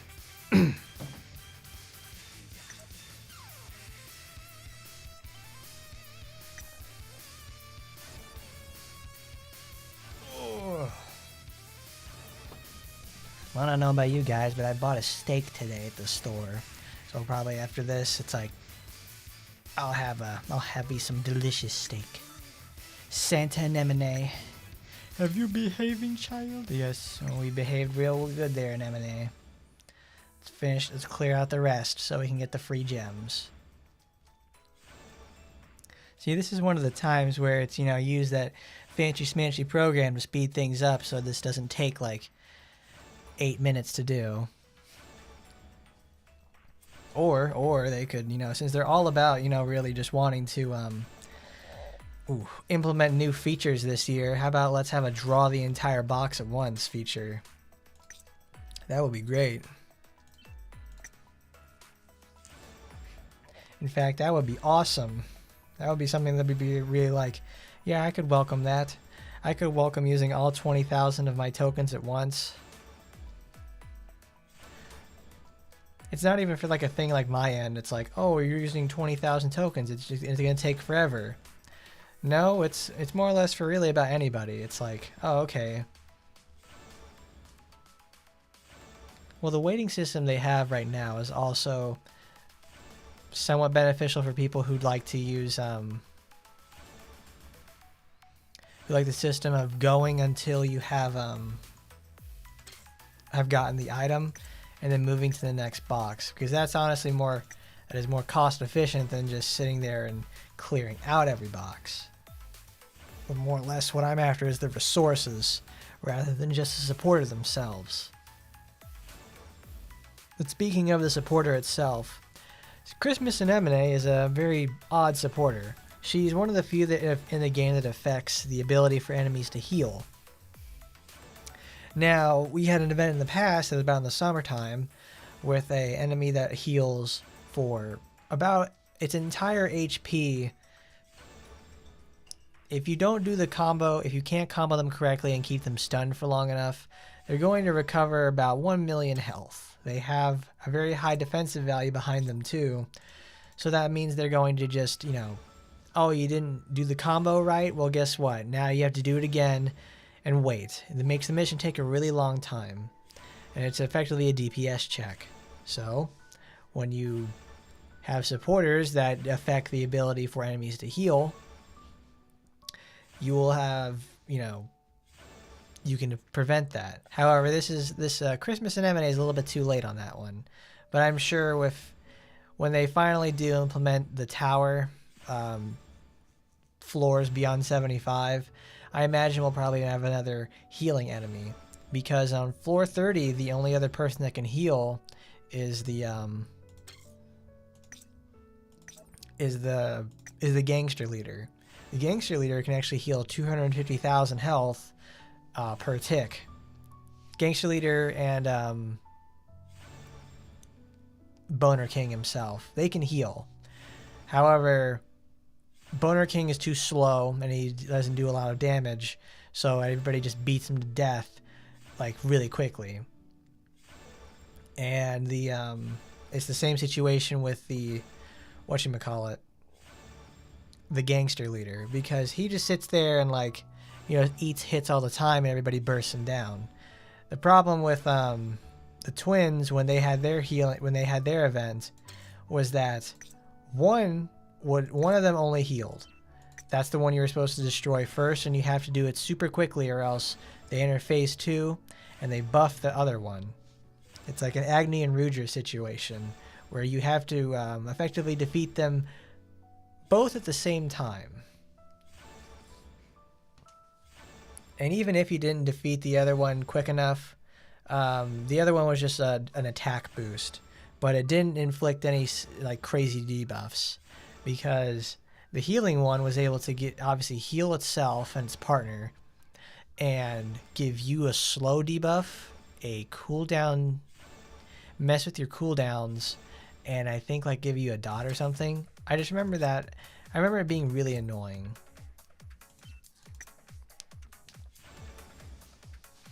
So that gives me a sort of premonition of things to come when they want to start adding in things to VR. Like we'll probably start having, since 50 to 75 introduced inherent skill damage down and inherent racial damage down. So when you got up to 75, if you were a demon character using your skills, they inherently did 40% less damage. However, it's not safe to say that you could still do amazing things up there. Like, obviously, everybody had their Ingrid build. Everybody in the meta had their Ingrid build. It's like, oh, it does 1 billion damage. It's so good. Well, it's good there, but it's... Honestly, the one thing I can appreciate with VR nerfing criticals is it got them to finally fucking shut up. I was so sick of hearing about it. It's like, that's great. That's one niche idea, and it gets touted around as like the end-all be-all solution, and it's not. I'm actually kind of glad that it made it killed crits, which is very bad, but it made everybody else kind of rethink their strategy of how to create damage outside of criticals, which is good. Because it's simultaneously a very bad and a very good game mode. So I can only imagine what they're going to do with the knowledge they've gained from VR to implement it into the tower. I imagine we'll probably get, like, you know, fixed and also the flexible debuffs. Like the flexible ones will just roll something for every stage or whatever, keep it fresh. Like you go all the way up to floor 100 and you're fighting, like when VR first got introduced, they had an event in the, like it was a farmable, like bonus, it was a bonus event situation, and the whole thing was you fought like 10 bosses in a row, and you had to use the VR system with, like, you had 3 characters that you had to set up and use them for that. Obviously, since, like, you know, it just started, nobody really knew what to do, which is it was very challenging. That's why I liked it so much. However, then it finally came down to it, and it's like, you know, you have to be prepared for it. So it created a whole new sort of idea to get through, because now once you clear the tower, you're pretty much ready for VR. And it's painful to say the least. All right. Let's get back into it. Now I've got to head back here to good old VR mode. I need to get my Arabella Glucksheim. I need switch her with her. Actually, no, I put her as the lead because she has lesser stats. And I want Furfur. Wherever she is. There she is. More damage to demons is always welcome, because I don't have the fancy supporter that everybody loves. Demonic Arm Swing. Crystal Shard. It's like, it's nice, but it's also, it takes a long time.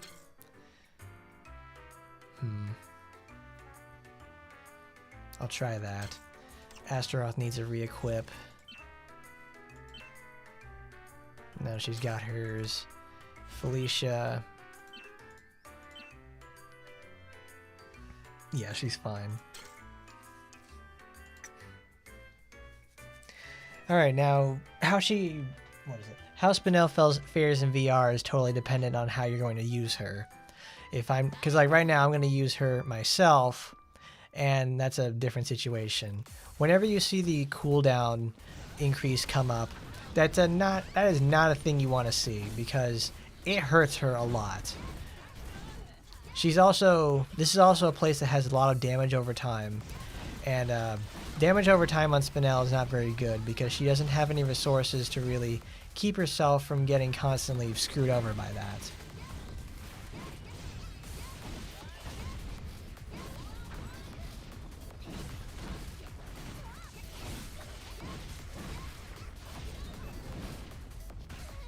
Ah, see, there we go. It took an 8,000 damage critical of the face.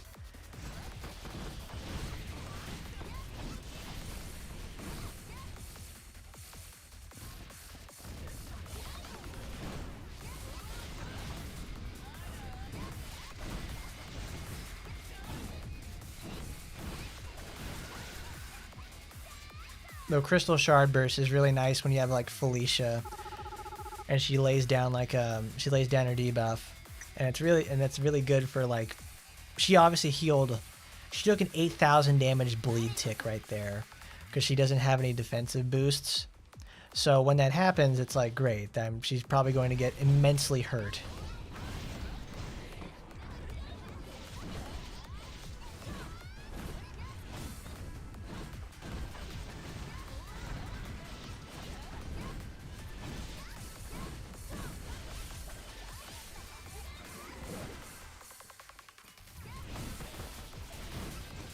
The name of the game with her is like you got to keep those stacks up. And when you get caught in between waves and you don't have anything to keep the stacks going, it's kind of painful, because now you got to start all over again.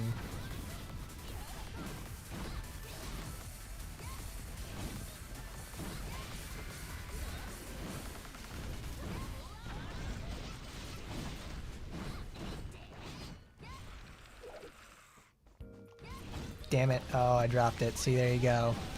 All of my stuff were in transit, and it's like, well, she's kind of screwed. There it goes.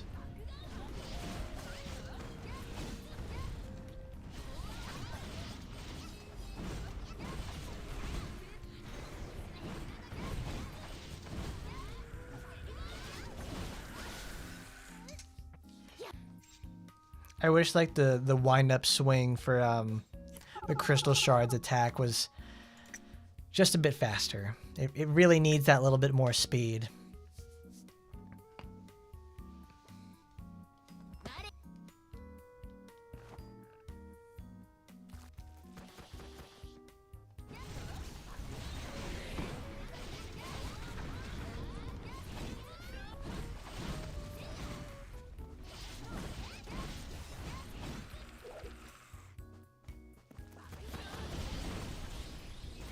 Like, you need the right set of skill combinations to actually keep her skills perpetually moving.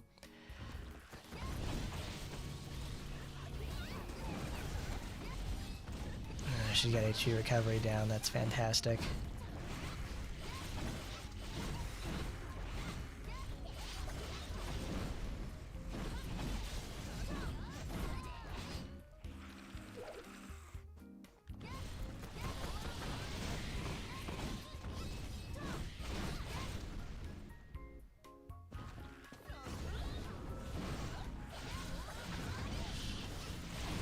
Felicia's nearly dead, which is not good.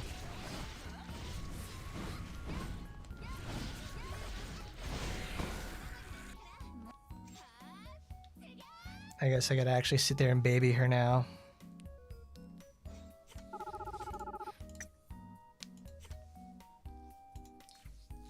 She nearly died to that bleed tick too, which is not good.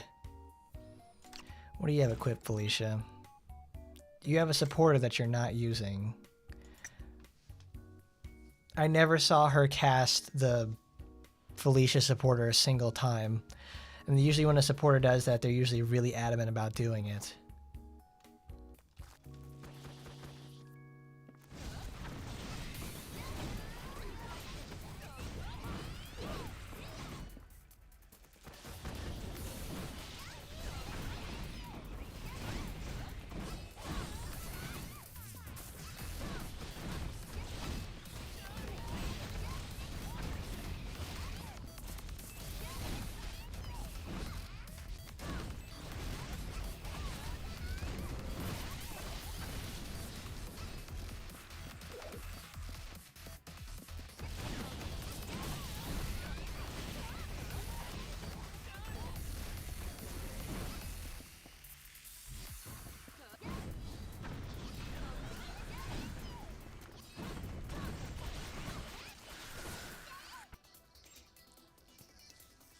Yeah, that's better. I wasn't exactly paying attention to how Spinel was doing over there, but she was faring pretty well on her own, which is pretty nice because you can just leave her alone for the most part. Since the AI just... Oh, that's bad. Because now that she's AI controlled, she's much more prone to Getting kind of screwed by because look at that. She's gonna eat tons and tons of damage this round because she can't keep her stacks up.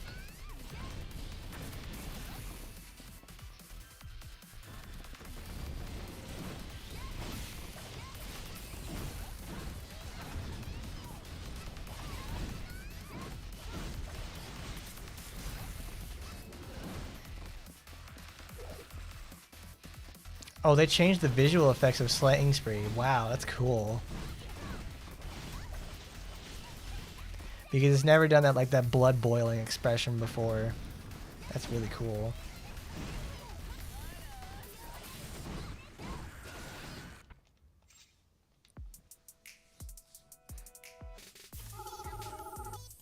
Oh god, game, stop giving me the drops.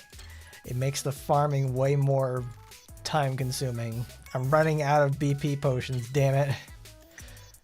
Please, I beg of you, please. Do I have like some use supporters turned off or something? Because they like never do it. This is happening during machines and it's happening more often now. Oh fuck, I got hit by the 90% slow.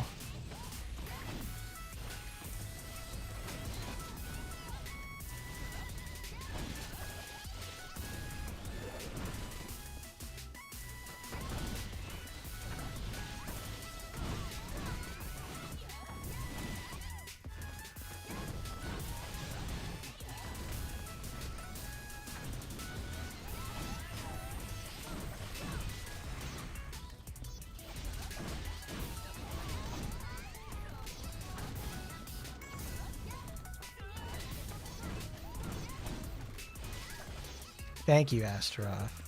If there's something I can count on, it's Astaroth just dunking them from a mile away.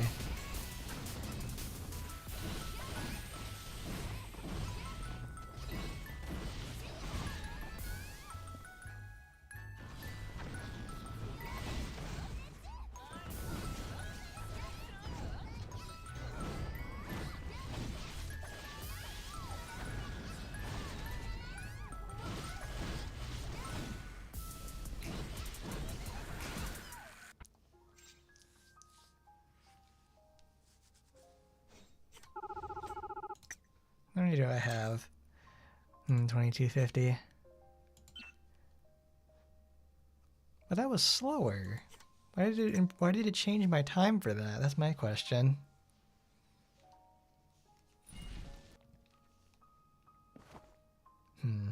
More skill cooldowns, damn it.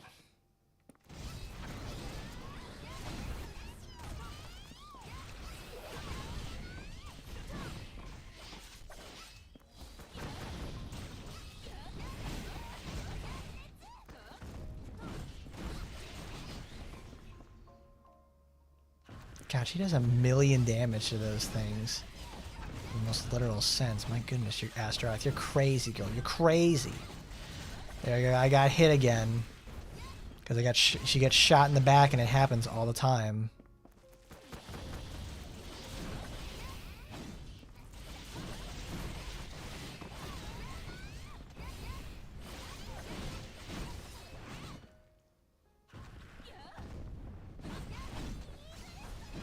What's up there, Bello D? We got ourselves Blue Spinel over here.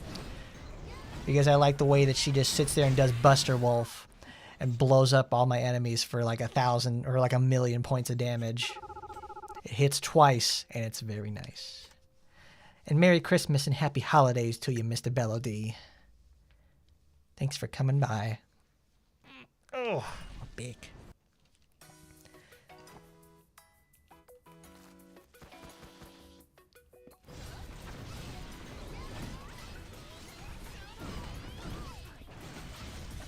Well, I know I'm on the skill damage down map because that whatchamacallit, the meteor, the supernova didn't kill immediately. It drops 2 of those things and it goes away. Yeah, we'll go after this one. I'll show the supports for Spinel. Yes, we talked about development logs earlier and what premonitions they create for the upcoming upcoming year.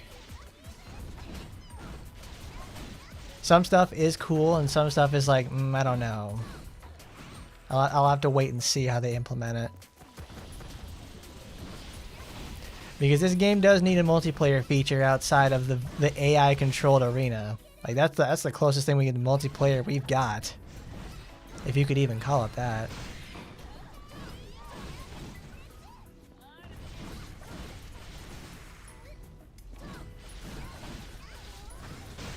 Smash. Put that bug under the bottom of my boots. Everybody lived good. Yes, we got the good old little Osagi Mania build. Because Astaroth here, we have, you know, obviously good old a dying apocalypse. Give him both barrels. And this is just more HP for Astaroth. And it makes your skills hit harder for Sai and Neo. Hebiko, more sustain, keeps her alive. And then Arabella to just straight up do more boss damage. Spinel, we're using her in blue. So we've got Blackbeard Kiara, because one, it gives the only HP replenishment she's got, and it gives her more damage. And then we got Arabella, obviously for more boss damage since she's straight DPS. And Furfur, because I don't have Spider Lady. So I've got other Spider Lady. So I have Demon Spider Lady to more damage to demons for 24%. I use Demonic Arm Swing because it has less hits and it makes her do more damage. It's nice filler until I can get Piercing Thrust or Crystal Shard Burst for AoE. Oh, it's oh damn it, wrong one. It's Furfur. She's like she's a horned demon lady. She's supposed to be like a demon of love and lust. But I call her the Spider Lady because I always thought she was supposed to be like a spider character for the longest time. That's not it, but because like she says she plants a bug in her enemies and it does bleed and stuff like that. I'm like, hey, you gotta be a spider or something. I think she's even part of like the spider formation too. I'm not quite sure. And Felicia's just there to be yourself. Well, how you doing there, Faye? We've got lots of semen demons here today. Mostly I want Felicia up as much as possible. So that's why I have Mikigami Haru and Kasahara Tatsumi for the one slow. And also, but she does more damage to demons. I haven't used any enchants for some of those. But it's like, it's just enough to keep the sustain going. Because it's like, we're on 31. We don't crit anymore. We just need raw damage. Live, damn it. Stay there. Stand still, you big ugly bug. They do me pretty well for the most part. If I had Onigumo, it's like I would probably replace Furfur with it. Damn it, she got attacked down. Because it's like we don't need the machine damage bonus, the machine defense buff, but the free damage that... Big hit. Big hit's coming. Because we don't need machine defense, it's not machine weak. And even then, when I use Spinel for machines, I have a different setup for that.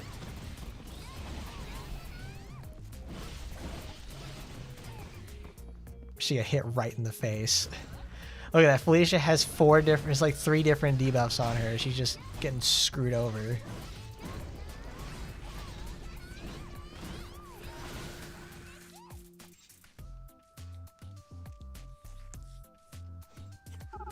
Destroy the child.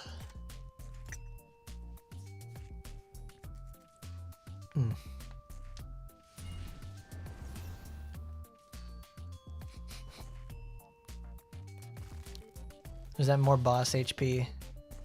Yes.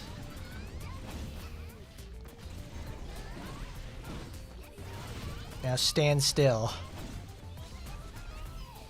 Go get him, Spinel. That's the one thing I really just enjoy about Spinel is I can leave her alone. She just, like, on a really good, like, you know, we're having a good run. The AI will actually hit 10 stacks by itself, which I'm impressed. I didn't think that would actually happen.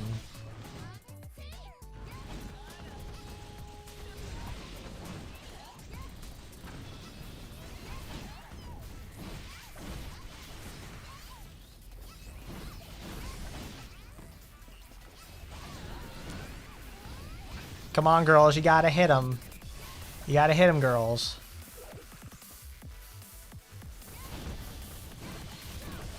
Ice, my man, I was in the same boat that you were. I could, at one point, I could never do any of the shit I do now.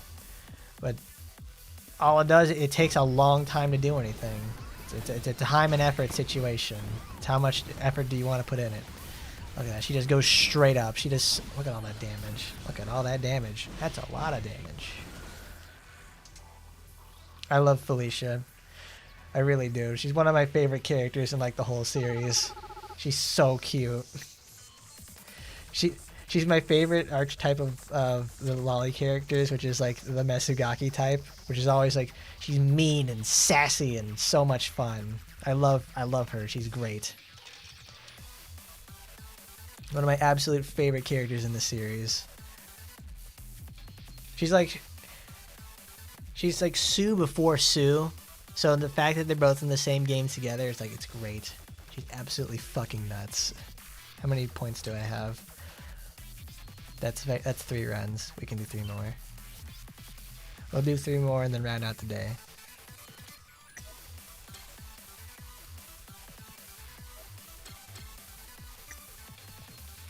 But surprisingly today, we've been getting a lot of drops.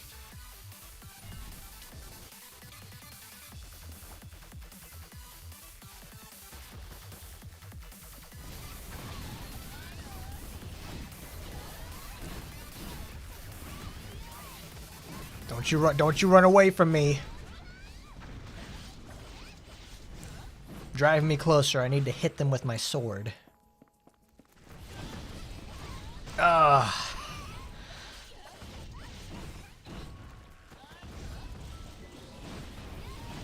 Did she get hit by the bleed? Yes, she did. She missed the slow, though. Go, baby, go! Because I think honestly the next character I want to get to 87 would probably be Astaroth or Felicia. I have so much fun with them. It is. Unfortunately, Melody, I gotta work myself on Christmas, so I have to go to my parents' house and then have a Christmas there after work. Because it's not like, oh, you know, well, the place I work at is open 365 days a year. We can't just not be open for some reason. But it's not bad. It's not the worst thing in the world, but it's just like I have to work the next day after that too. Good old Boxing Day. Well, it's my regular day to work in the first place, so it's like I worked Christmas last year. I understood that, so it's just like I gotta show up there. Ooh, it was a big hit. Get him, Astaroth.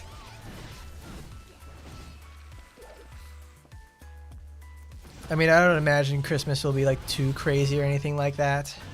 There's some stuff open, but the next day after Christmas is gonna be like, that's gonna be a ringer for sure.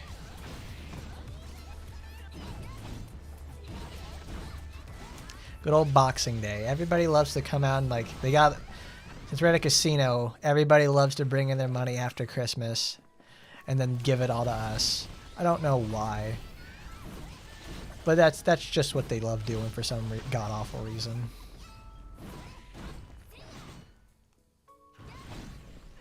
Yeah, I use the wood skin for Spinel. It's really cool looking. Because her regular sword is nice, but I wish I had her I have her Momochi weapon. That's another really cool looking skin for it too. The one I want though is her other gacha weapon, which has... Do I have enough? Yes, I do. The other one that I wanted was like her gacha weapon because it has like Crimson Executioner. I want to see what this looks like when it's fully ascended because I hope it. I don't think it's gonna be set on fire, but it looks pretty cool. gambling habits. It's like, that's right. I don't think I really have a lot of room to talk because I put 200 rolls and got nothing, barely anything out of Spinels. Yes, thank you. Thank you also, everybody, for 1,000 subscribers. We did it. We hit the 1,000 threshold. I'm so very happy. I love it. We worked real hard. We finally made it. We crossed the 4-digit threshold. 10% speed buff. One more thing before we go, because it's 2.5 hours. I showed what I wanted to show regarding Spinel and the other stuff today. Where's the... I'm losing my mind. Costumes. Not that one. I want to go to the... It's the store that does it. Packages, characters. That's right there. Oh, holy night! It's like we had the Christmas costumes are now back.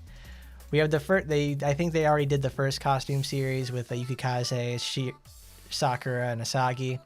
So we have Holiday Hunter. I don't have hers yet. We got Noah's. We have the third series. The third series actually released. Rin is supposed to be in this one, but she was a Golden Pass costume the year before. And, well, it's a Golden Pass costume, so they don't come back. Aina and, Aina and Eleanor both actually have costumes now, which is fantastic. I really like that. I like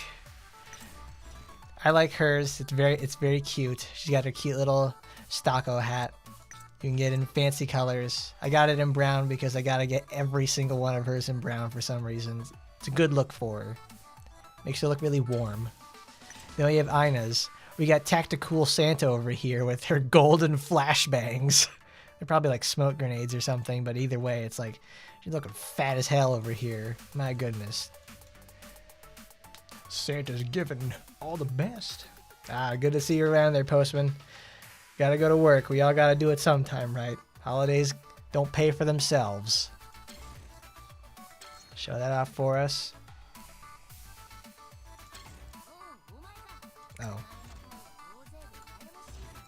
Give it to Mina. So woo, show it off. Like, look at that. She's got the tassel. The strings have physics on them.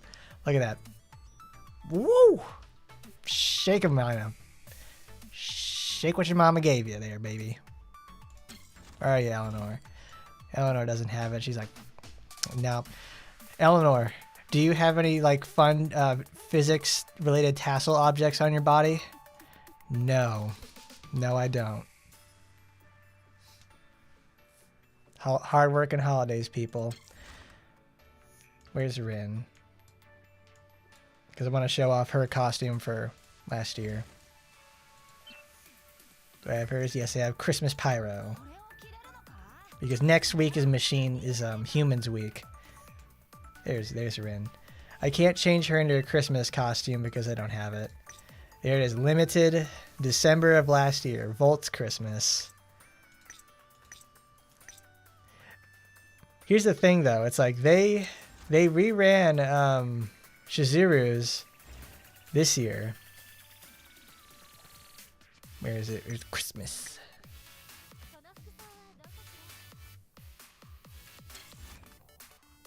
It's raining hard outside. Where is it? We'll go to the store. Passages. Emily's Christmas outfit is this. It's pretty cool. Oh, you can't actually move it around. You have to go to her herself. You have Kiara's Christmas package. It's reran again. I don't actually have this. I have the supporter and the weapon, but I never got the costume. I forgot about that. But also, this is actually discounted, so it actually costs as much as the Golden Pass last year. However, when Shizuru released, this was a Desire Shop costume. So it's very sad. Holy Nightflower. I already got it. Can you believe that this was 2 years ago, though? Shizuru released in December, from what I remember. She was... Yeah, 2 years ago. Man. Later there, Postman. Thanks for congratulating me. Hope you have a good day at work. Hope you don't get too mugged by the holidays.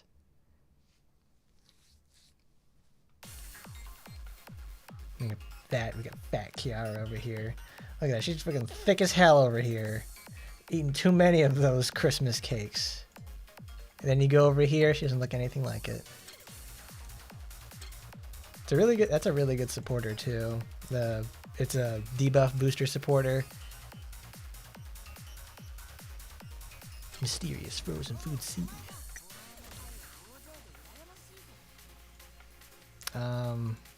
Yeah. Where is, oh, it's collections, and then you go to costumes. Can I sort? Yes, I can. Felicia Sora. Shizzy. I know it's the only one I don't have yet. Where is it? Because it shows the release date, I think it was. No, it doesn't.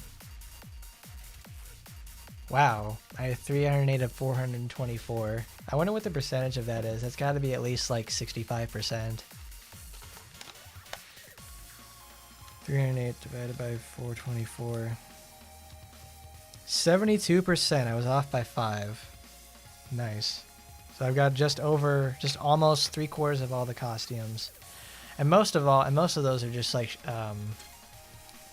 what's her face? Most of those are just Yukikaze's. Yukikaze and Sakura. It's like, this is obviously like 15 to 20 costumes.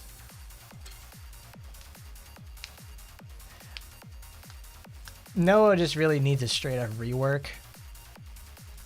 It's quite painful to use for her. Oh, dude, Melody, I was talking about that earlier. It's like I feel like I'm starting to get sick because I woke up and I woke up really tired today. It's in the last like 3 days too, because it's like it's cold. It's like people are getting sick at work, and I'm like it's making its rounds, man. It's making its rounds. I'm gonna get sick, and it always happens at like Christmas time too. I don't think I've ever had a picture like when I'm at Christmas with my family where I've got like a runny nose and like my eyes are watery and I look like shit because of it.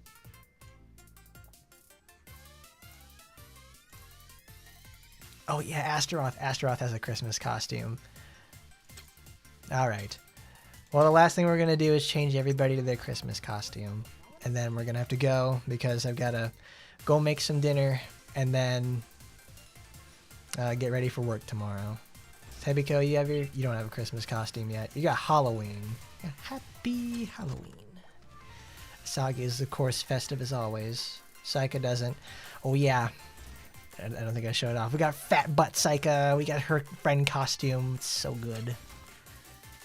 Momochi, I think she has one. Yes, and I missed it. It happened at the same time as Rin's, and I forgot about it.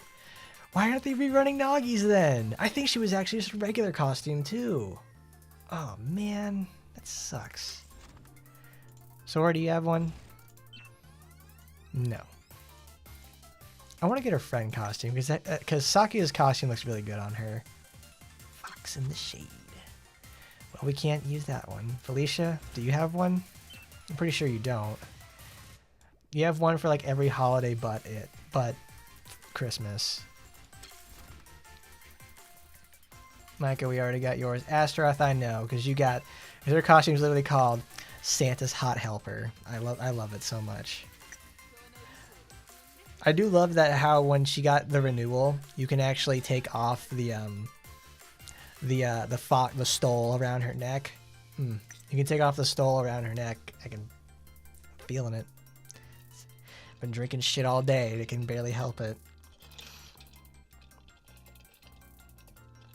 The sore throat is just the beginning. It's Santa's Hot Helper. I know Kurenai's got one. Or at least I was pretty sure she did. Yeah, there it is.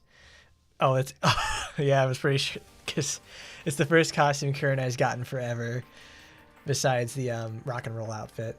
Whirlwind's Christmas, and it's the Golden Pass. I don't have the Golden Pass this time. I've got to remember to get it.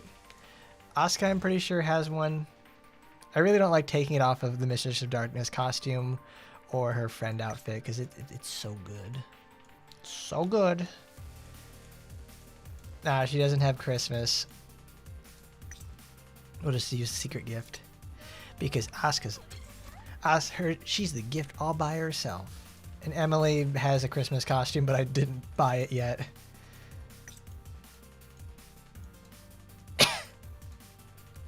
Yeah. Blessed Singer. I don't have that at the time. Wow, it actually lets her hair down. Because she always has it in like that mile-long braid. She actually lets her hair down. That's really cool. Take the hat off. You can change its colors. And you can make her wear this. It's like, wow, Emily, my goodness. Blessed be. Well, sure, anyway, I know you got one. I have that. Holy mother. Sakura, I'm pretty sure she has one and I don't have it. Because she was the first round of Christmas costumes. It's like, yeah. Oops, sorry Sakuya. Oh, the alternate version for the Emily one is really good. But I don't have it. Now I know Sue has a Christmas costume. I'm pretty sure I have it. Yep. Ye Air Santa. Yeah. I'm gonna punch him. I'm gonna punch him. Murasaki has the Christmas costume. I know she does because I missed it last year and I really hated it. I hated that I missed it. There we go. Immortal Evergreen. Rico, I know you got one. I actually don't have hers. Because it was in the same menu. Where is it? There we go. Holiday Hunter? Yes, please.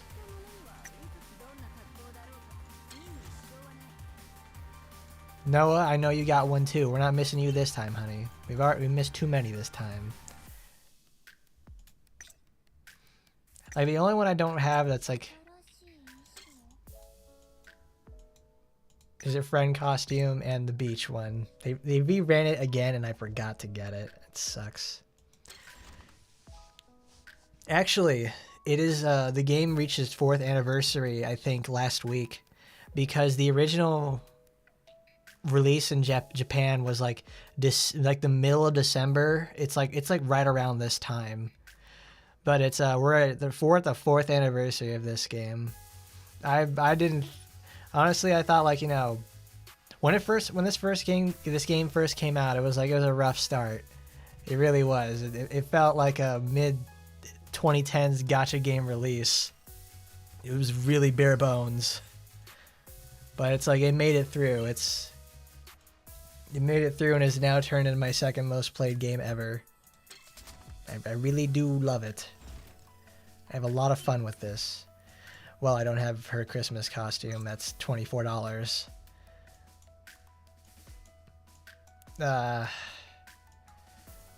Nurse Kiara. Nurse me back to health by being our Christmas costume this year. I don't think Oboro celebrates Christmas. She's just mean.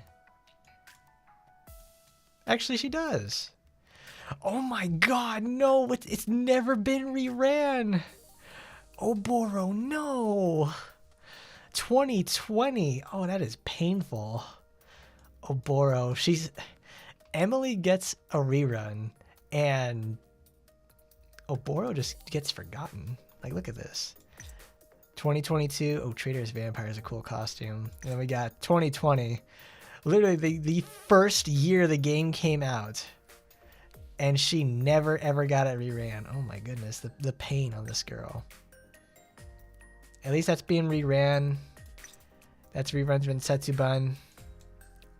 So at least she gets remembered slightly. Because she got the cool gangster costume. Here you go. We'll celebrate New Year's early with Oboro. We're about 2 weeks out. She's just preparing. And we'll... do I even have Yukikazes? I don't even think I do. Like, look at the regular costume selection that Yukikaze has. It's like 8 costs. It's like 1, 2, 3, 4, 5, 6, 7, 8. I'd say 9 because that's part of the initial release. And then she has... Yeah, so that's already done. That was earlier this month. Christmas Bolt. You can't even take the hat off. Oh well. The girls are festive enough as is. They're celebrating with us. because I know I sure as hell can't celebrate the day of, but I can celebrate it right now. But more or less, thank you everybody for stopping by. It was a good time showing off Spinel, and we got to hang out and just, shoot the shit over whatever we wanted about the game itself. And we also got to look over the 2024 timeline of, things to come. Hopefully we do get more costume reruns and we get other neat surprises as well regarding our new characters. But I'm getting sick. I can feel it. I got to take some medicine and go eat. And as always, guys, thank you, everyone. Thanks for getting us to 1,000 subscribers, everybody. I can't say thank you enough.